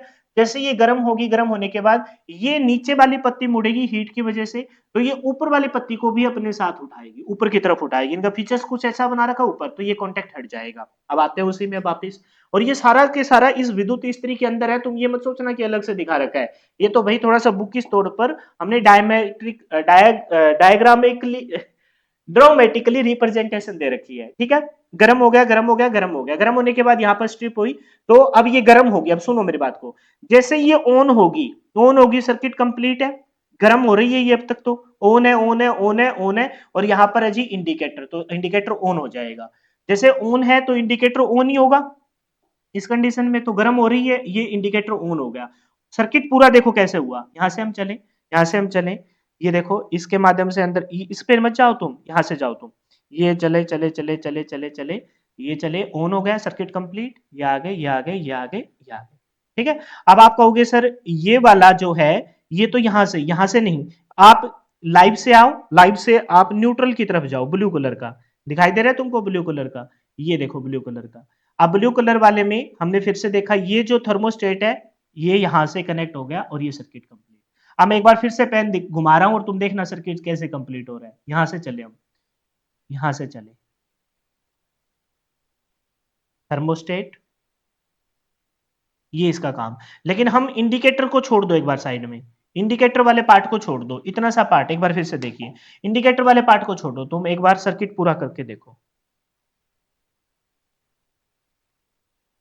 ये सर्किट कंप्लीट हो गया, गर्म हो गया। तो अब सुनो मेरी बात को, यहां दो बीच में चीजें ऐड की जा रही है, एक तो ये इंडिकेटर बल्ब और दूसरा है एक रजिस्टर। अब सुनो, जैसे ये गर्म हो रहा है, गर्म हो रहा है, गर्म हो रहा है, तो यहां पर ये जब गर्म होगा तो ये इंडिकेटर देगा कि भी आपकी अब विद्युत स्त्रियां गर्म हो रही है, तो इंडिकेटर ने ऑन कर दिया, ठीक है, ऑन हो गया। इस इंडिकेटर का सर्किट कैसे पूरा करें, इसने तो सिर्फ अब तक न्यूट्रल दिया है। तो सुनिए, यहां हमने लाइव में से कुछ करंट लिया, लेकिन लाइव का करंट तो बहुत ज्यादा है, और ये इंडिकेटर तो एलईडी लाइट है, बहुत ही कम वोल्टेज पे ऑपरेट होता है, बहुत ही कम धारा मान चाहिए, तो हमने यहाँ प्रतिरोध लगाया 150 के का, तो उस धारा के मान को डाउन कर देगा, बहुत डाउन कर देगा, लाइव से हमने करंट लिया उसको डाउन कर देगा, और ये सर्किट कंप्लीट हो गया। तो यहां से जब ऑन है तो ऑन है, ऑन है। अब सुनो दूसरी कंडीशन, जैसे ये हीटिंग एलिमेंट बहुत ज्यादा गर्म हो जाता है तो आपका थर्मोस्टेट भी गर्म होगा, स्ट्रिप ऊपर की तरफ मुड़ेगी और आपका सर्किट ब्रेक हो जाएगा, कट जाएगा। तो जब ये सर्किट ब्रेक होगा तो ये अब किस कंडीशन में चला जाएगा, ऑफ कंडीशन में चला जाएगा। किस कंडीशन में चला जाएगा, ऑफ कंडीशन में, और ऑफ कंडीशन में जाएगा, और ये भी आपका इंडिकेटर आपका बंद हो जाएगा। फिर से जैसे ये आपका नाइक्रोम का तार ठंडा होगा, ठंडा होगा तो वो स्ट्रिप फिर से अपनी ओरिजिनल पोजीशन में आएगी, ऑन हो जाएगा, तो आपका इंडिकेटर भी ऑन होगा। समझ गए मेरी बात को। तो इस प्रकार से ऑटोमेटिक सिस्टम को बनाने के लिए हम किसका यूज करते हैं, थर्मोस्टेट का यूज करते हैं। तो क्या कह रहा है कि थर्मोस्टेट के श्रेणी क्रम में एक छोटा सा बल्ब तथा एक ये इंडिकेटर तथा उसमें एक नियंत्रक नाब लगी होती है, जिसमें प्रेस का तापमान पहले से निर्धारित कर दिया जाता है। ऑटोमेटिकली हम पहले से ही इसमें नाब के अनुसार हम इसके टेम्परेचर को सेट कर देते हैं, अभी इतना टेम्परेचर यहाँ से गुजरना चाहिए। जैसे यहाँ लिख रखा है 185 डिग्री कार्यकारी तापमान, इसके स्पेसिफिक फीचर होंगे इस थर्मल फ्यूज के, ये सुरक्षा भी प्रदान करता है, दूसरी बात ये टेम्परेचर का भी निर्धारित करता है। तो थर्मोस्टेट ऑटोमेटिक विद्युत प्रेस का मुख्य कार्यशील भाग है, जिसके द्वारा अलग अलग कपड़ों के प्रेस के अनुसार अलग अलग ताप है वो निर्धारित कर दिया जाता है। जहां पर हम ज्यादा चाहते हैं कि भी ज्यादा टेम्परेचर बढ़े, मान के चलो सिल्क के कपड़े हैं, वो तो ज्यादा टेम्परेचर पे नहीं होने चाहिए, जल्दी चिपक जाएंगे। ऊनी कपड़े हैं, कोई ऐसा स्टफ है जिसमें से सलबटे बहुत मुश्किल से निकलती है और उसमें जलने का भी डर नहीं होता, तो अलग अलग हम सेट कर देते हैं। ये जो आपने देखा है ना ऑटोमेटिक वाले में, यहाँ आपने ऑटोमेटिक वाले में देखा है, तो यहाँ पर अलग अलग नाम लिखे होते हैं, यहाँ अलग अलग नाम लिखे होते हैं, यहाँ पर कोई वेलून है, सिल्क है, या फिर ऊनी स्टफ है, कॉटन का है, यहाँ पर अलग अलग नाम लिखे होते हैं, तो उसके अनुसार हम अपने थर्मोस्टेट को सेट कर देते हैं। ये समझ में आ गया। लाइव तार से जाएगा, ऐसे कनेक्ट होगा, पूरा सर्किट कंप्लीट हो जाएगा। जैसे ही इस में हमने सेट कर रखा और उससे ज्यादा टेम्परेचर होगा, तो ये थर्मोस्टेट है उसकी पत्तियां हीट की वजह से मुड़ जाएगी, मुड़ने की वजह से निश्चित तापमान पर मुड़ेगी जितने पर आपने सेट किए, मुड़ने की वजह से आपके ये भी ऑफ हो जाएगा, ऑफ होने के साथ ही आपका सर्किट ब्रेक हो जाएगा। ब्रेक होने के बाद ये फिर से ऑटोमेटिकली ठंडी होगी, ठंडी होने के बाद फिर से वो स्ट्रिप है वो सीधी हो जाएगी पत्तियां, और फिर से ये आपका सर्किट कंप्लीट होगा और फिर से आपका इंडिकेटर ऑन हो जाएगा। इसकी संरचना लगभग साधारण विद्युत प्रेस के समान ही है। अब ये कोई पेपर में नहीं पूछा जाएगा कैसे ऑन हुआ कैसे ऑफ हुआ, भाई तुमको जस्ट ये समझाने के लिए बताया गया है कि इस प्रकार से इंटरनली फंक्शन इसका वर्क करता है। दूसरी है जी भाप विद्युत प्रेस। ऑटोमेटिक विद्युत प्रेस कंप्लीट हुआ, भाप विद्युत।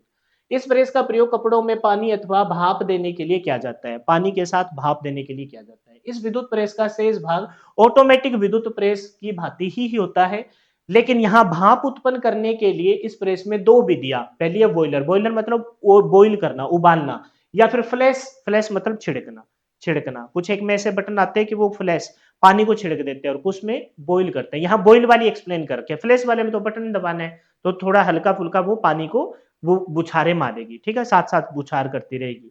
यहाँ हम बॉइलिंग वाले को देख रहे हैं, फ्लैश वाले में तो हमें दबाना है, फ्लैश जैसे फ्लैश आप दबाते हैं ना टॉयलेट में वैसे ही। तो बॉयलर टाइप स्टीम विद्युत प्रेस में पानी का टैंक, ये पानी का टैंक है भाई, ठीक है, ये पानी का टैंक है, यहाँ फिलर, यहाँ से पानी भरा जाता है। पानी का टैंक इतना नहीं कि तुम यहाँ नहाने लग जाओ, बस पानी का टैंक है ये, ठीक है। तो पानी का टैंक उष्मक तंतु के ऊपर, यहाँ पर आपकी सोल प्लेट है, सोल प्लेट के ऊपर आपको किसको फिट किया जाएगा, उष्मक तंतु। उष्मक तंतु कौन है, हीटिंग एलिमेंट नाइक्रोम का तार। सोल प्लेट के ऊपर है ना, उष्मिक तंतु के ऊपरी भाग पर पानी का टैंक बनाया जाता है, फिट किया जाता है। उष्मक तंतु इस पानी को उबालकर भाप में परिवर्तन करता है, जैसे जैसे हीट प्रोड्यूस होगी ज्यादातर नीचे की तरफ जाएगी, लेकिन कुछ एक हीट ऊपर से भी तो पानी का टैंक को गर्म करेगी, ठीक है, उबालकर परिवर्तित करता है। प्रेस में लगे वाल्व द्वारा सोल प्लेट के छिद्र, प्रेस में लगे वाल्व, ये वाल्व है, मैं सोल प्लेट में लगे वाल्व के माध्यम से, है ना, सोल प्लेट में लगे बाल, बाल मतलब छोटे छोटे जो जिनके माध्यम से पानी ऑन ऑफ की कंडीशन में बाहर निकला है। वाल्व होते हैं ना घरों में, जैसे आपकी फ्लैश वाले में भी बाल होते हैं, जैसे ही भर जाता है तो वो गुब्बारा ऊपर की तरफ उठ जाता है और आपके पानी उस फ्लैश में पानी आना बंद हो जाता है कम बोर्ड में। और जैसे ही वो फिर उसको फ्लैश को हम प्रेस करते हैं तो वो गुब्बारा नीचे की तरफ हाथ चला जाता है, फिर दोबारा से पानी फिल अप करना स्टार्ट हो जाएगा। तो ठीक उसी प्रकार से इस सोल प्लेट में बाल्ब लगे होते हैं और बाल्ब के माध्यम से जो छोटे छोटे होल होते हैं उनमें क्या आएगा, उनमें आपका पानी पानी और साथ में आपका किसमें, जो हीटिंग एलिमेंट ने पानी को किस में बदल दिया, स्टीम में बदल दिया, वो आता रहेगा। ठीक है। टैंक से निकलने वाले पानी की मात्रा वाल्व द्वारा निर्धारित की जाती है, जिसे आवश्यकता अनुसार घटाया या बढ़ाया जा सकता है। यह पानी स्टीम चेंबर से में आता है, यहाँ से फिलअप होता है, जो सोल प्लेट का भाग होता है स्टीम चेंबर से, मतलब सोल प्लेट का ही भाग होता है स्टीम चेंबर से। ये जो चेंबर है इनमें से वो पानी को आने देता है और स्टीम को भी आने देता है। चेंबर में सोल प्लेट के संपर्क में आने पर पानी वाष्प में परिवर्तित होकर प्रेस में सोल प्लेट के स्लोट छिद्रों में होता है और बाहर निकलता है। कहने का मतलब मोटा मोटा क्या है, समझ गए तुम, कि भाई यहाँ जो हीटिंग एलिमेंट है उसका हमने एक फायदा और उठाया कि इसके ऊपर जो खाली स्पेस है उसमें एक पानी का टैंक बनाया, उसमें पानी फिलअप कर लिया। यहाँ दो मेथड होंगे, या तो हम उसको क्या कर दे, फ्लैश के द्वारा थोड़ा सा पानी का छिड़क, 4-7 बूंदे बूंदे छिड़कता कर, छोटे छोटे कण, और सिलबटे निकलते रहेंगे। दूसरा, इसको पानी को उबाल लें, उबालने के बाद हम फिर किसके माध्यम से, उस सोल प्लेट पे लगे होल्स के माध्यम से स्टीम को आने दें। तो कैसे दिखाई देगी वो, देखो ये होल होते हैं ना, ये इसी पर्पज से बनाए जाते हैं। है मेरे पास ऐसा कोई डायग्राम, ये देखो ये सोल प्लेट में दिखाई दे रहे, ये आपके स्टीम को ऑटोमेटिक ऑटोमेटिक प्लस में स्टीम वाले में उसमें से जाने देते हैं। ठीक है, ऐसे जाने देंगे। तो बस यही बात बता रखी है, कोई इसमें कोई अलग नहीं है, और बाकी सेम की सेम कॉन्फ़िगरेशन उस जैसे। इसमें भी आपका थर्मोस्टेट होता है जो आपके एलईडी लाइट इंडिकेटर के साथ कनेक्ट होता है, वो भी सेम का सेम प्रोसीजर है। समझ गए, इसमें कोई लंबी चौड़ी कहानी नहीं है। अब देखते हैं जी, फिर से पढ़ना चाहो तो पढ़ सकते हैं इसको, लेकिन मेरे को नहीं लगता कि कोई ऐसी चीज जो पेपर में पूछी जाएगी या फिर तुमको लगता हो कि भी इसको समझ पाना मुश्किल था। इसमें के अंदर भी थर्मोस्टेट नोब होती है जो आपके टेम्परेचर के अकॉर्डिंग, ये फीलर हो गया पानी को भरने के लिए, वाटर टैंक हो गया, स्लोटेड होल्स हो गए, होल्स प्लेट हो गई, यानी कि सोल प्लेट हो गई जिसके ऊपर स्लोटेड होल है, ये आपकी पावर केबल होगी, और ये स्टीम कंट्रोल नोब हो गई जिसके माध्यम से आप, ये स्टीम कंट्रोल नोब जिसके माध्यम से आप इस सारे सिस्टम को कंट्रोल करोगे। अब देखते हैं जी नेक्स्ट आपका कौन सा, इसी विद्युत प्रेस के मुख्य पार्ट, इनको थोड़ा सा सिस्टमेटिक ढंग से हमें देखना है, फिर इसके बाद ये कंप्लीट हो जाएगा। ठीक है, पार्ट देखते हैं भाई। तो सबसे पहले सोल प्लेट होगा, सोल प्लेट पे आपका उसमें एक तंतु हीटिंग एलिमेंट फिट किया जाएगा। उसके बाद प्रेशर प्लेट फिट करने के लिए उसके ऊपर बीच में और भी आएगी, ये यहाँ दिखा रखे, लेकिन मेन मेन पार्ट यहाँ एक्सप्लेन किए जाएंगे, सारे पार्ट नहीं एक्सप्लेन करेंगे। प्रेशर प्लेट, फिर थर्मोस्टेट जो कॉन्सेप्ट अभी बताया, कवर ढक्कन, हैंडल पकड़ने के लिए, सॉकेट जिसके माध्यम से आपकी सप्लाई दी जाएगी, फिर हील प्लेट जो ऊपर वाली होती है, हील समझते हो ना, ऊंचाई देने के लिए, फिर प्लग, 3 पिन 3 केबल, वो मैंने पहले बताया, प्लग, प्लग टॉप और मेंस लीड, ये इसके मुख्य पार्ट हो गए। ये आपको विद्युत प्रेस है, इसमें मेन पार्ट आपको पता है, ये नीचे वाला नॉन स्टिक सोल प्लेट, यहाँ होगी आपकी सोल प्लेट, ये वाला जो पार्ट है वो आपके क्या है, सोल प्लेट है, ये नीचे वाला पार्ट ये क्या है, सोल प्लेट है, समझ गए। तो non stick stone plate, non stick मतलब खुरदरापन जिसमें ना हो, नॉन स्टिक सोल प्लेट। यहाँ टेम्परेचर कंट्रोल करने के लिए टेम्परेचर कंट्रोल हो गया, ये इंडिकेटर हो गया, ये आपका हैंडल है, ये लॉन्ग वायर ये जो है जिसके माध्यम से आप मेन स्विच से कनेक्ट करते हो। अब आइए पार्ट में थोड़ा सा फिर वही समझ में चित्रात्मक रूप से देखते हैं। सबसे पहले सोल प्लेट, ये सोल प्लेट किसकी बनी होती है, माइका इंसुलेटेड, माइका इंसुलेटेड, उसके ऊपर हीटिंग एलिमेंट फिट किया जाता है स्ट्रिप के तौर पर, छड़ के तौर पर, वायर के तौर पर भी दिखा सकते हो, जैसे मैंने यहाँ तुमको वायर के तौर पर दिखाने की कोशिश की, ये देखो वायर के तौर पर ये हीटिंग एलिमेंट है, लेकिन इसे स्ट्रिप छड़ के तौर पर भी लगाया जा सकता है, वो आपके ऊपर डिपेंड करता है या फिर उस बनाने वाली कंपनी के ऊपर डिपेंड करता है। फिर है एप्सोटस सीट, इसके ऊपर हीटिंग एलिमेंट है, वो इस पूरी बॉडी के टच में ना आए तो उसके ऊपर अच्छा खासा जिसकी डाइलेक्ट्रिक स्ट्रेंथ है वो उसके ऊपर एब्सोटस बोलते हैं ना इसे, सीट लगा दी जाती है इसके ऊपर। फिर इसके ऊपर प्रेशर सीट ताकि ये अच्छे से सेट हो जाए। फिर उसके ऊपर हील प्लेट ऊंचाई देने वाली, फिर उसके ऊपर टॉप कवर कवर लगा दिया जाता है, ये दिखाई दे रहा है आपको। फिर उसके ऊपर क्या हो गया, हैंडल हो गया, फिर उसके ऊपर हैंडल के ऊपर स्लीव, और ये फिर आपकी पावर केबल, समझ गए। तो मेन मेन चीजें क्या है, मेन मेन जो पार्ट है उनको यहाँ मैंने लास्ट में चल के एक बार फिर से बताने की कोशिश की है कि सोल प्लेट, के ऊपर हीटिंग एलिमेंट, फिर एस्बेस्टस शीट उसके ऊपर फिट कर दी जाती है ताकि किसी भी तरीके से ये नीचे तो आपकी पोर्सलिन चीनी मिट्टी की बनी है, ऊपर एस्बेस्टस लगा दिया तो बीच में हीटिंग एलिमेंट है, वो ना ऊपर करंट जाए ना नीचे जाए। ऊपर जो एस्बेस्टस लगाया है तो वो ना तो विद्युत को गुजरने देता, ना ही आपके धारा के प्रभाव को होने देता। नीचे आपने सोल प्लेट में पोर्सलिन चीनी मिट्टी का अगर प्रयोग किया है, चीनी मिट्टी का लगाया है, तो इसका मतलब ये करंट को नहीं जाने देगा, हीट को जाने देगा। तो जो जैसा हम चाहते हैं वैसा ही लगाएंगे ना, दोनों आपके धारा के प्रवाह को नहीं होने देंगे। ऊपर हम उष्मा नहीं चाहते, हम तो नीचे चाहते हैं, तो ऊपर लगाएंगे एस्बेस्टस, ये ना तो विद्युत को गुजरने देता ना धारा को, और नीचे की तरफ क्या लगाएंगे जो विद्युत को ना गुजरने दे धारा को गुजरने दे, और उसके ऊपर प्रेशर प्लेट। तो बस ये ध्यान रखना है कि इसके अंदर क्या क्या चीजें और कैसे लगी होती है। सबसे पहले सोल प्लेट जिसमें से धारा का प्रवाह नहीं होगा, उष्मा का प्रवाह होगा। माइका इंसुलेटर, सॉरी मैंने चीनी मिट्टी का बोल दिया, माइका इंसुलेटेड है ये, ठीक है। फिर उसके ऊपर हीटिंग एलिमेंट, उसके ऊपर आप क्या लगाएंगे एस्बेस्टस शीट, जो ना धारा का प्रभाव न दे ना ही आपके उष्मा के प्रभाव होने दे। फिर उसके ऊपर प्रेशर प्लेट जिसके ऊपर ये सारे दबा के कस लिए जाते हैं, फिर हील प्लेट, फिर टॉप कवर। हालांकि ये हील प्लेट इसके ऊपर आना चाहिए था, फिर टॉप कवर, फिर हैंडल, फिर स्लीव और फिर पावर कोड, 3 कोर वाली होनी चाहिए। सबसे पहले सोल प्लेट पढ़ना है और बस कुछ नहीं है। कह रहे कि ये माइल्ड स्टील की बनी लगभग त्रिभुजाकार शेप में होती है, त्रिभुजाकार शेप में होती है, ये दिखाई दे रहे हैं त्रिभुजाकार शेप में माइल्ड स्टील की बनी होती है, ठीक है। जो 20 सेंटीमीटर होती है, सेंटीमीटर लंबी होती है। स्टैंडर्ड वैल्यू नहीं है ये कोई, तुमको इसको पेपर में याद करके जाने की जरूरत नहीं है। और 12 से 18 सेंटीमीटर चौड़ी तथा 10 से 15 मिलीमीटर मोटाई वाली होती है। तो क्या बोला इसने, 20 से 30 सेंटीमीटर लंबी, 20 से 30 सेंटीमीटर लंबी, 12 से 18 मीटर चौड़ी, और कितनी मोटाई बताइए, मोटाई बताइए 10 से 15 की मोटाई है, मोटाई बताइए इसकी, ठीक है। तो ये इसके स्टैंडर्ड है, कोई याद करके जाने की जरूरत नहीं है। इसकी निचली सतह भली ही प्रकार पॉलिश की होती है। इस ना बेटा, ना मम्मी यही बोले, आजा, ओके बाय, गेट बंद कर दो फिर, धूप आ रही है ना इधर से, ठीक है।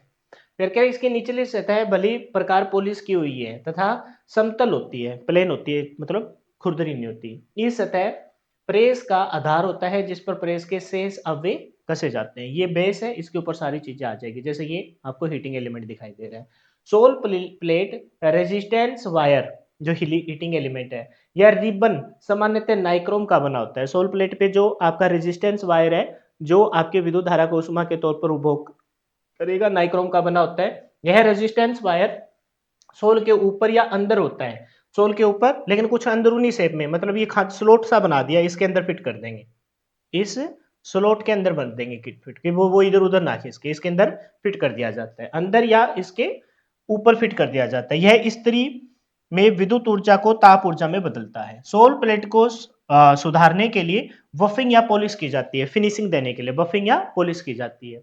इलेक्ट्रिक आयरन के बेस प्लेट में ऊष्मा चालन के माध्यम से विपरीत होती है। मतलब ये नहीं है कि भाई हम यही समझ लो कि भाई हम यहाँ किस पर्पज से, भाई गर्म हो, ये चीज गर्म हो, और अगर ऑटोमेटिक वाली भाप वाली है तो साथ में थोड़ा सा उष्मा वगैरह आए, थोड़ी बहुत पानी की बूंदे आए तो सलवटें निकाले। तो हम ये चाहते हैं कि चालन हो, उष्मा का चालन हो, तो इस वजह से नीचे हम क्या माइल्ड स्टील की बनी हुई और माइका की बनी हुई सोल प्लेट का यूज करते हैं, माइका का यूज करते हैं मेनली इसमें, और ये स्टील की बनी है। ये मेन सतह ये स्टील की है और उसके ऊपर जो लगा है वो माइका का लगा होता है ताकि विद्युत धारा का प्रवाह ना हो।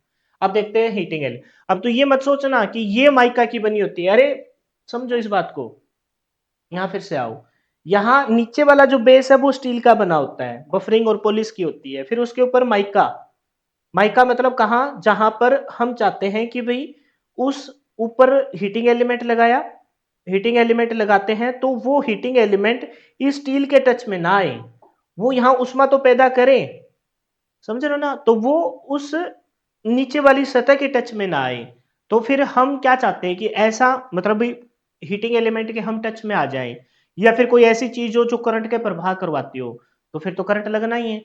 तो यहाँ जो सतह है वो तो स्टील की हो गई प्रॉपर तरीके से, अब वो गर्म होगी, उससे आपकी सलवटें निकलेगी, लेकिन वो गर्म होने के साथ हम टच करके देखते हैं, करंट का तो झटका नहीं मारती। क्यों? क्योंकि उस हीटिंग एलिमेंट और उस स्टील वाली सतह के बीच में, जिसको आपने बफिंग या पॉलिश कर रखा है, उसके बीच में क्या लगी होती है? माइका लगी होती है। और माइका विद्युत धारा के प्रवाह को नहीं होने देती है और ऊष्मा को प्रसारित कर देती है। ठीक है। फिर कहता है कि जी हीटिंग एलिमेंट, सोल प्लेट के ऊपर सर्वप्रथम हीटिंग एलिमेंट को लगाया जाता है। अभ्रक के त्रिभुजाकार टुकड़े या चपटे नाइक्रोम तार में लपेट कर इसे बनाया जाता है। तो आ गई ना बात, अभ्रक के टुकड़े में इसे लपेट के बनाया जाता है। तो ये बनाया हमने, नीचे सोल प्लेट है, सोल प्लेट के ऊपर ये मान लो कि ये सोल ही प्लेट है। ठीक है। या फिर ये समझो कि भाई ये आपके अभ्रक का कोई टुकड़ा है जिसके ऊपर हमने हीटिंग एलिमेंट को चिपका के लगा रखा है। अब ये ऐसे लग जाएगा, इसमें से क्या होगा? अभ्रक में से हीट का तो प्रसारण होगा लेकिन विद्युत धारा का प्रसारण नहीं होगा। त्रिभुजाकार शेप में बनाएंगे जैसे सोल प्लेट बना रखी है। इस तंतु के सिरों पर तांबे के दो संयोजक बिंदु, ये दिखाई दे रहे हैं आपको गोल्डन से कलर के, दो संयोजक पत्तियां लगाई जाती है। इसकी वोल्टेज प्राय 350, 450, 600, 750, 1000 और 1200 वाट, 1500 वोल्ट की बने होते हैं। तंतु को अभ्रक की दो त्रिभुजाकार शीट्स के द्वारा रिवेट कर दिया जाता है। तंतु को है ना, जो ये दो दो तंतु है, उसे अभ्रक की दो त्रिभुजाकार शीट्स क्यों लगाते हैं? क्यों लगाते हैं आप बताओ? इसके ऊपर हम कवर क्यों करते हैं? ताकि ये संयोजक बिंदु है ये बॉडी के टच में ना आए। ठीक है भाई, ये हो गई हीटिंग एलिमेंट। अब आप कहोगे सर हीटिंग एलिमेंट का कार्यकारी तापमान बताओ, ये सारा कुछ मैं पिछली क्लास में बता चुका हूँ, अलग से देखने की जरूरत नहीं है। फिर कहता है प्रेशर प्लेट, उष्मक तंतु के ऊपर एस्बेस्टस की एक त्रिभुजाकार सीट रखकर, ये देखो ये है वो, अब उसके ऊपर लगा दी जाएगी। जैसे यहाँ इस डायग्राम में देखो, सबसे पहले हमने देखा सोल प्लेट, फिर माइका के ऊपर या मान लो कि माइका के ऊपर हमने लपेट के या फिर उसके ऊपर स्ट्रिप के तौर पर, पत्तियों के तौर पर हमने क्या लगा दिया? Heating element. अब उसके ऊपर एस्पेटस को रख गए, फिर उसके ऊपर प्रेशर प्लेट को रखिए और सबको कस दिया जाएगा। ठीक है। तो यही बोला है क्या कि एस्पेटस रह गया भाई। चलो, एस्बेस्टस का मैंने मेन तो बता ही दिया, लेकिन कोई अलग से कोई विशेष करके जरूरत नहीं है। फीचर्स देखने हैं तो हम इंजीनियरिंग मटेरियल वाले में देख लेंगे। लेकिन एस्बेस्टस यहाँ क्या कर रहा है? यहाँ ना तो ऊपर की तरफ हीट को आने देगा और ना ही ऊपर की तरफ करंट को आने देगा, बस ये ध्यान रखेंगे। नीचे जो माइका है वो हीट को तो जाने देगी और करंट को नहीं जाने देगी, बस इतना सा तो ध्यान रखना है। तो प्रेशर प्लेट, उष्मक तंतु के ऊपर एस्बेस्टस की एक त्रिभुजाकार सीट रखकर, ये लिख तो रखा है इधर लेकिन अलग से हेडिंग नहीं है। कास्ट आयरन या माइल्ड स्टील से बनी एक प्रेशर प्लेट, कास्ट आयरन, जैसे ये दो प्लेट ही देख लो, इसमें से एक प्लेट तो मान लेते हैं एस्बेस्टस की है, बाहर अंदरूनी वाली जो है वो तो किसकी है? एस्बेस्टस की, एस्बेस्टस। अलग से डायग्राम बना के दिखाता, लेकिन अब स्पेस नहीं है। ये एस्बेस्टस की हो गई, और उसके ऊपर जो माइल्ड स्टील की, ये किसकी है? माइल्ड कास्ट आयरन या माइल्ड स्टील की,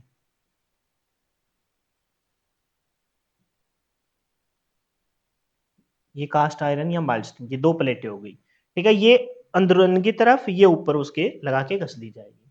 तो प्रेशर प्लेट को सोल प्लेट पर कसने के लिए सोल प्लेट में दो चूड़ी युक्त छिद्र, ये दिखाई दे रहे हैं ना छिद्र, इनमें आकर वो कसी जाएगी। ठीक है, जिससे बने होते हैं, जिसमें बिना हेड के बोल्ट कस दिए जाते हैं। बिना हेड के क्यों? क्योंकि भी ये नहीं चाहते कि भी इसको कभी खोलना पड़े। बिना हेड के तो इसका मतलब रिविट किए जाते होंगे। फिर कहते हैं इन नटों का प्रयोग करके, प्रेस नट अभी रिविट नहीं कर रहे, करके प्रेशर प्लेट को सोल प्लेट में कस दिया जाता है। बस इतना सा ध्यान रखना है। तो सबसे पहले सोल प्लेट के ऊपर हीटिंग एलिमेंट जो माइका में लगाया जाएगा। उसके बाद आपकी एस्बेस्टस की सीट और उसके ऊपर माइल्ड स्टील की क्या बनाएंगे? प्रेशर प्लेट लगा के कस दिया जाएगा। अब इस सारी चीज के साथ क्या कनेक्ट किया जाता है? थर्मोस्टेट। किसके साथ? मेनली हीटिंग एलिमेंट के साथ।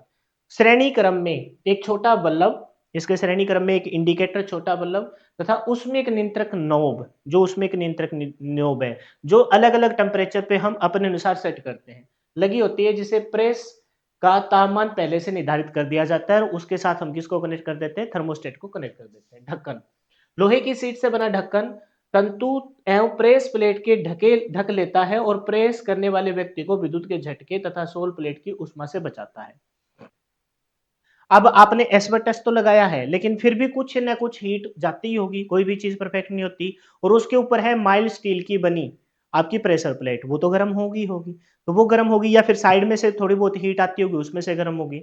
तो फिर वो जो ऊपर प्रेस करने वाला व्यक्ति है उसके तो फिर गर्म महसूस होगी, तो इस वजह से हम क्या लगा लेते हैं? कवर लगा लेते हैं। कवर लगा देंगे। तो पहले नीचे की तरफ तो बहुत ज़्यादा जा रही है, फिर उसके ऊपर हमने नीचे तो करंट ना जाए तो माइका लगाया, फिर हीटिंग एलिमेंट के ऊपर हमने एस्बेस्टस लगाया, जो ना तो हीट को जाने देता, ना ही आपके विद्युत को जाने देता।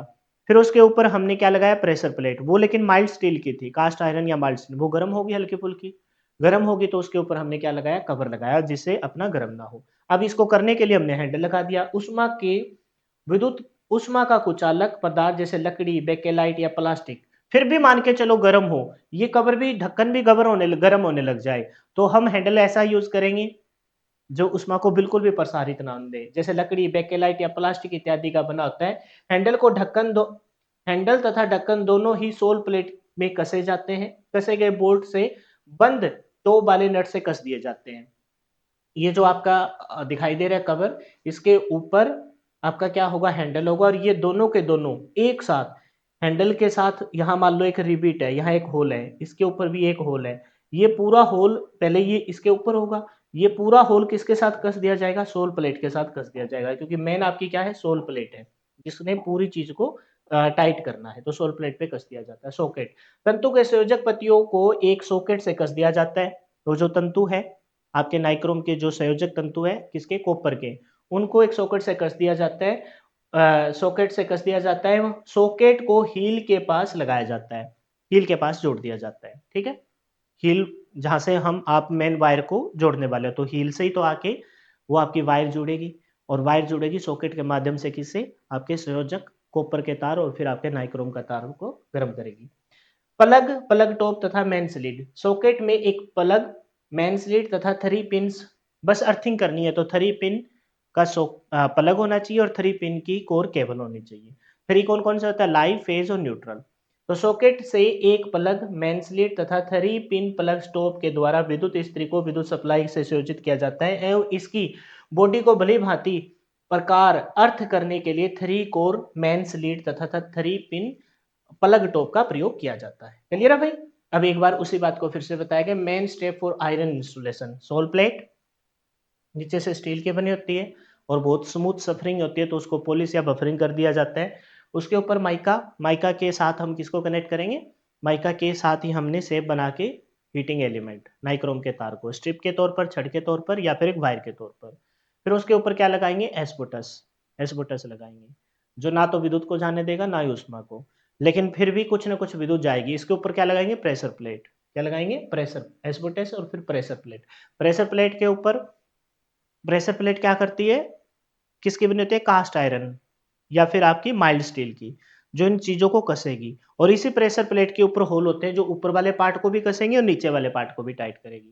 प्रेशर प्लेट के ऊपर क्या होता है, कवर, कुछ ना कुछ प्रेशर प्लेट कास्ट आयरन या आपकी माइल्ड स्टील की हमने गर्म होगी, तो उस गर्म उष्मा को ऊपर ना जाने तो कवर, गर्म भी गर्म हो जाएगा तो उसके ऊपर हैंडल, और हैंडल किसका बना होता है, ऐसे पदार्थ का जिसमें से उष्मा का प्रसारण ना हो, प्लास्टिक का, लकड़ी का, इन चीजों का, बेकेलाइट का बना देते हैं। और फिर सॉकेट हो गया, मेन प्लग हो गया, और बस यही चीज, और कुछ नहीं। ठीक है। अनुरक्षण और मरम्मत, टूटे हुए उष्मक तंतु की मरम्मत ना करें, जो हीटिंग एलिमेंट नाइक्रोम का तार है उसकी मरम्मत ना करें, अपितु उसके स्थान पर नया तंतु लगाए, जबकि दोषयुक्त सॉकेट, जो सॉकेट है, प्लग है, टॉप, प्लग टॉप है, या उष्मा नियंत्रक जो आपका थर्मोस्टेट है, उसमें बल्ब है, यानी कि इंडिकेटर है, थर्मोस्टेट उष्मक नियंत्रक मतलब जो आपका फ्यूज यूज किया था, थर्मल फ्यूज यूज किया था, बल्ब है, थर्मोस्टेट है, मेन स्लीड आदि की मरम्मत की जा सके तो करे, अन्यथा खराब हो गया तो बदल दे। ये तो सबको ही पता है यार, बस ध्यान रखेंगे हीटिंग एलिमेंट की मरम्मत ना करें, वो टूट गया है, ब्रेक हो गया है, गल गया है, तो उसको बदलना ही बेस्ट काम है। प्रेशर प्लेट तथा सोल प्लेट को आपस में भली प्रकार कस ले, प्रेशर प्लेट और सोल प्लेट को आपस में भली प्रकार कस ले, जिससे कि बीच में वायु उपस्थित ना हो, क्योंकि वायु आपकी क्या है, विद्युत की कुचालक है, उष्मा की भी कुछ अलग है, और वायु है, नॉर्मल से बात है, जहां हम चाहते हैं अपना फोकस करना, वहां से फिर विचलन पैदा करेगी। डाइलेक्ट्रिक स्ट्रेंथ कुछ ना कुछ वायु की तो मौजूद ही होती है ना। प्रेस के सभी विद्युतिक संयोजन पूर्णतः कस ले, क्योंकि ढीले संयोजन के बीच में स्पार्किंग होने की संभावना रहती है, और स्पार्किंग से अन्य अवयव भी नष्ट हो सकते हैं। बहुत ही सिंपल से स्टेप है। प्रेस की बॉडी को अर्थिंग तार तथा अर्थिंग पिन से भली प्रकार से संयोजित कर ले। अर्थिंग करना बहुत ज्यादा जरूरी है, जितने भी घरेलू उपकरण उन सबको अर्थिंग करना बहुत जरूरी है, इस वजह से प्लग 3 पिन 3 कोर वाली केबल का यूज किया जाता है। जांच कर ले कि प्रेस विद्युत झटका नहीं क्या बोला है, कर ले और मरम्मत कार्य पूर्ण हो जाने पर भली प्रकार जांच कर ले। कभी कभार हम रिपेयर करवाते हैं तो अर्थिंग वायर को इग्नोर कर देते हैं या फिर वो लापरवाही बरतता है। जांच कर ले कि प्रेस विद्युत झटका तो नहीं देती, अन्यथा बॉडी के किसी प्रकार की धारा लीकेज तो उपस्थित नहीं है, मतलब लीकेज वगैरह इसमें नहीं आनी चाहिए। अब वो थर्मोस्टेट जो पढ़ा था उसको लास्ट में एक बार फिर से, और बस इसमें जो चीज पढ़ी है उसी का रिवीजन है और फिर ये टॉपिक खत्म हो जाएगा। थर्मोस्टेट शब्द का अर्थ है नियत उष्मा। थर्मोस्टेट मतलब थर्मल, थर्मल मतलब हीट, है तो नियमित उष्मा थर्मोस्टेट। इस कार्य के लिए विद्युत प्रेस किसमें यूज किया जाएगा? विद्युत प्रेस में, स्टोव में, ओवन आदि में, बहुत सारे जहां पर ऑटोमेटिकली आप कंट्रोल करना चाहते हो नियत उष्मा को, उसमें आपका थर्मोस्टेट आता है। उष्मा को नियत अथवा नियंत्रित करने के लिए प्रयोग में लाई जाने वाली एक प्रचलित युक्ति किसका प्रयोग किया जाता है? द्विधात्विक, दो धातु की बनी होती है थर्मोस्टेट युक्ति, बाय मेटेलिक, दो मेटेलिक धातु की थर्मोस्टेट डिवाइस का प्रयोग किया जाता है। इसी द्विधात्विक थर्मोस्टेट युक्ति, बायोमेटेलिक थर्मोस्टेट डिवाइस को क्या कहते हैं? शॉर्ट फॉर्म में थर्मोस्टेट ही बोल देते हैं। थर्मोस्टेट में दो विभिन्न धातुओं की पत्तियों को जोड़कर एक द्विधात्विक पत्ती बनाई जाती है, दो धातुओं के पत्तियों को जोड़कर। दोनों धातुओं का धैर्य प्रसार गुणांक दोनों का अलग अलग है।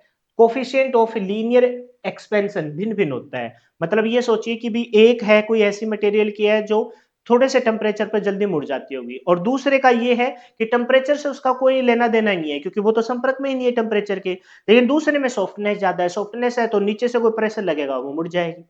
समझ गए मेरी बात को? जैसे ब्लेड होती है, ब्लेड को आप ऐसे पिचकाओगे तो पिचक जाती है ना, वैसे ही है ये। तो जिसमें इसने बोला है कि दोनों धातुओं के धैर्य प्रसार गुणा कोफिशिएंट ऑफ लीनियर एक्सपेंशन भिन्न भिन्न होनी चाहिए, और उसमें पर्याप्त अंतर होना चाहिए, जैसे तांबा और लोहा।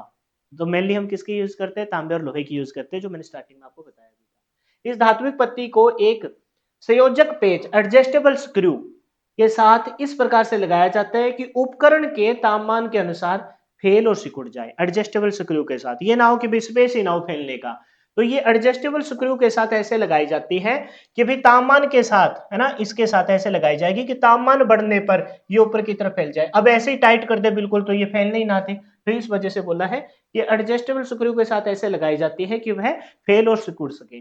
द्विधात्विक पत्ती से जुड़े दो संयोजक बिंदु किसी विद्युतिक परिपथ में ऑन ऑफ स्विच का कार्य करते हैं। द्विधात्विक पत्ती से जुड़े दो संयोजक बिंदु हमेशा किसका? ऑन और ऑफ का काम करते हैं, जो मैंने ऑटोमेटिक विद्युत प्रेस में आपको बताया भी था।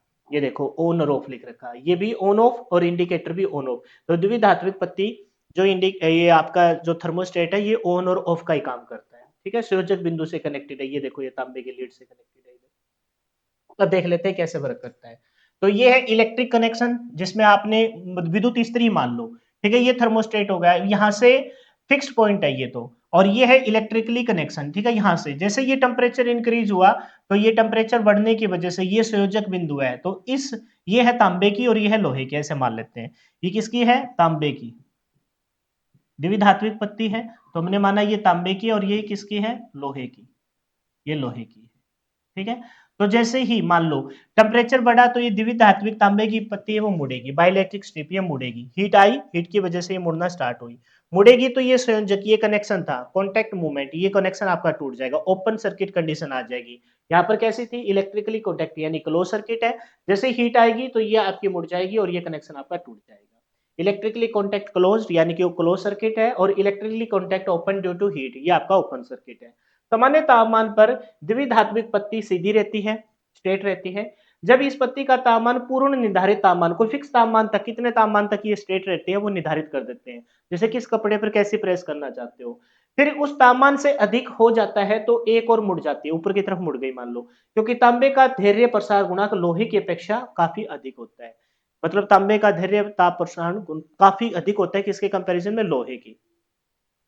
ठीक है, मेरे ख्याल से उल्टा लिख दिया हमने, चलो कोई नहीं, ये मैं देख के पीडीएफ में लिख दूंगा, ठीक है। उल्टा लिख दिया हमने। इसने क्या बोला है कि किसका मुड़ जाए, क्योंकि तांबे का, तांबा इतनी जल्दी से नहीं मुड़ता है इस कंपैरेटिवली लोहे, पतली पतली पत्ती है, ये मैं सोचना पूरा एक गाटर है, गाटर थोड़ी ना मुड़ेगा, पतली पतली स्ट्रिप है ये। तो बोला है क्योंकि तांबे का धैर्य प्रसार गुणांक लोहे की अपेक्षा काफी अधिक होता है, तो लोहे की हम नीचे रखेंगे, तांबे के ऊपर रखेंगे, ठीक है। तो इस वजह से जिसका कम है, जिसका ताप प्रसार गुणांक कम है उसे नीचे रखा जाएगा, क्योंकि जैसे ही तापमान बढ़ेगा तो ये स्ट्रिप मुड़ जाएगी ऊपर की तरफ, ठीक है, वो मैं कंफर्म कर दूंगा। पत्ती मुड़ जाने से संयोजक बिंदु खुल जाते हैं और उसमें जुड़ा परिपथ ऑफ हो जाता है। थर्मोस्टेट को एक पूर्व निर्धारित तापमान पर किसी परिपथ से तोड़ने तथा तोड़ने का भी काम करता है और जोड़ने का भी काम करता है। दोनों कार्य के लिए प्रयोग किया जाता है। परिपथ तोड़ने के लिए संयोजक बिंदु द्विधात्विक पत्ती के तांबे वाली सतह की ओर लगाए जाते हैं। सही लगाया था निशान, तांबे वाली सतह की ओर। ये तांबे की है और ये ऊपर लोहे की है। तथा परिपथ जोड़ने के लिए संयोजक बिंदु तांबे वाली सतह के विपरीत की ओर लगाए जाते हैं। क्लियर है? तो इसी के साथ अपना ये टॉपिक खत्म होता है। विद्युत हीटर और विद्युत आयरन, और दोनों ही मोस्ट इंपोर्टेंट फैक्ट थे, है ना। भविष्य ने गेट खोल दिया बेटा, थोड़ा बंद कर दो गेट। आप आ जाओ अंदर, आ जाओ, आ जाओ ना। चलो ठीक है भाई, तो ये थी अपनी आज क्लास, बहुत ही इंपॉर्टेंट क्लास थी। बहुत सारी चीजें यहाँ एक्सप्लेन की गई है, लेकिन इनमें से बहुत ही सिंपल सा क्वेश्चन आपके पेपर में आएगा, जिसमें ऑप्शन पढ़ने की भी आपको जरूरत नहीं पड़ेगी। और कंप्लीट बैच के लिए मैंने पहले बता दिया था, आप हमारी ऐप पे जाइए, इस वीडियो के डिस्क्रिप्शन में लिंक है, जहाँ पर एक एक चीजें आपको ऐसे फील कराई जाएगी कि बाकायदा आप ITI की क्लास में बैठे हो। और मेन मोटिव क्या है, पेपर में एक सिंगल क्वेश्चन भी गलत ना हो। ये मत सोचना कि हम तो थ्योरी थ्योरी कर रहे हैं, पता नहीं क्वेश्चन कैसे अटेम्प्ट होगा। उसके लिए एक प्रॉपर हम बैच बनाएंगे। जैसे ही ये कंप्लीट ऑलमोस्ट 60% जब सिलेबस हो जाएगा, तो जितने भी टॉपिक हमने अपने इस इलेक्ट्रिकल सिलेबस में देखे हैं, उनसे रिलेटेड आज तक जितने भी प्रीवियस ईयर के क्वेश्चन हैं, वो सारे के सारे आपको करा दिए जाएंगे। टेंशन लेने की जरूरत नहीं है, हम है तो सब कुछ है। आपका भाई इधर है, टेंशन लेने की बिल्कुल भी जरूरत नहीं है। बस पढ़ते रहिए, आगे बढ़ते रहिए। फिलहाल के लिए इतना ही। जय हिंद, जय भारत। मिलते हैं नेक्स्ट वीडियो में। Bye bye, take care and wish you all the best for your upcoming exam. Theory के साथ कंप्यूटर को साथ साथ कर लीजिए, बाद में फिर हड़बड़ाहट में मोस्ट इंपोर्टेंट 1000 क्वेश्चन ना पढ़ने पड़े, उससे बात नहीं बनेगी। ठीक है, अच्छे अच्छे क्वेश्चन आएंगे, वो साथ साथ कवर कर लीजिए। Bye bye, take care.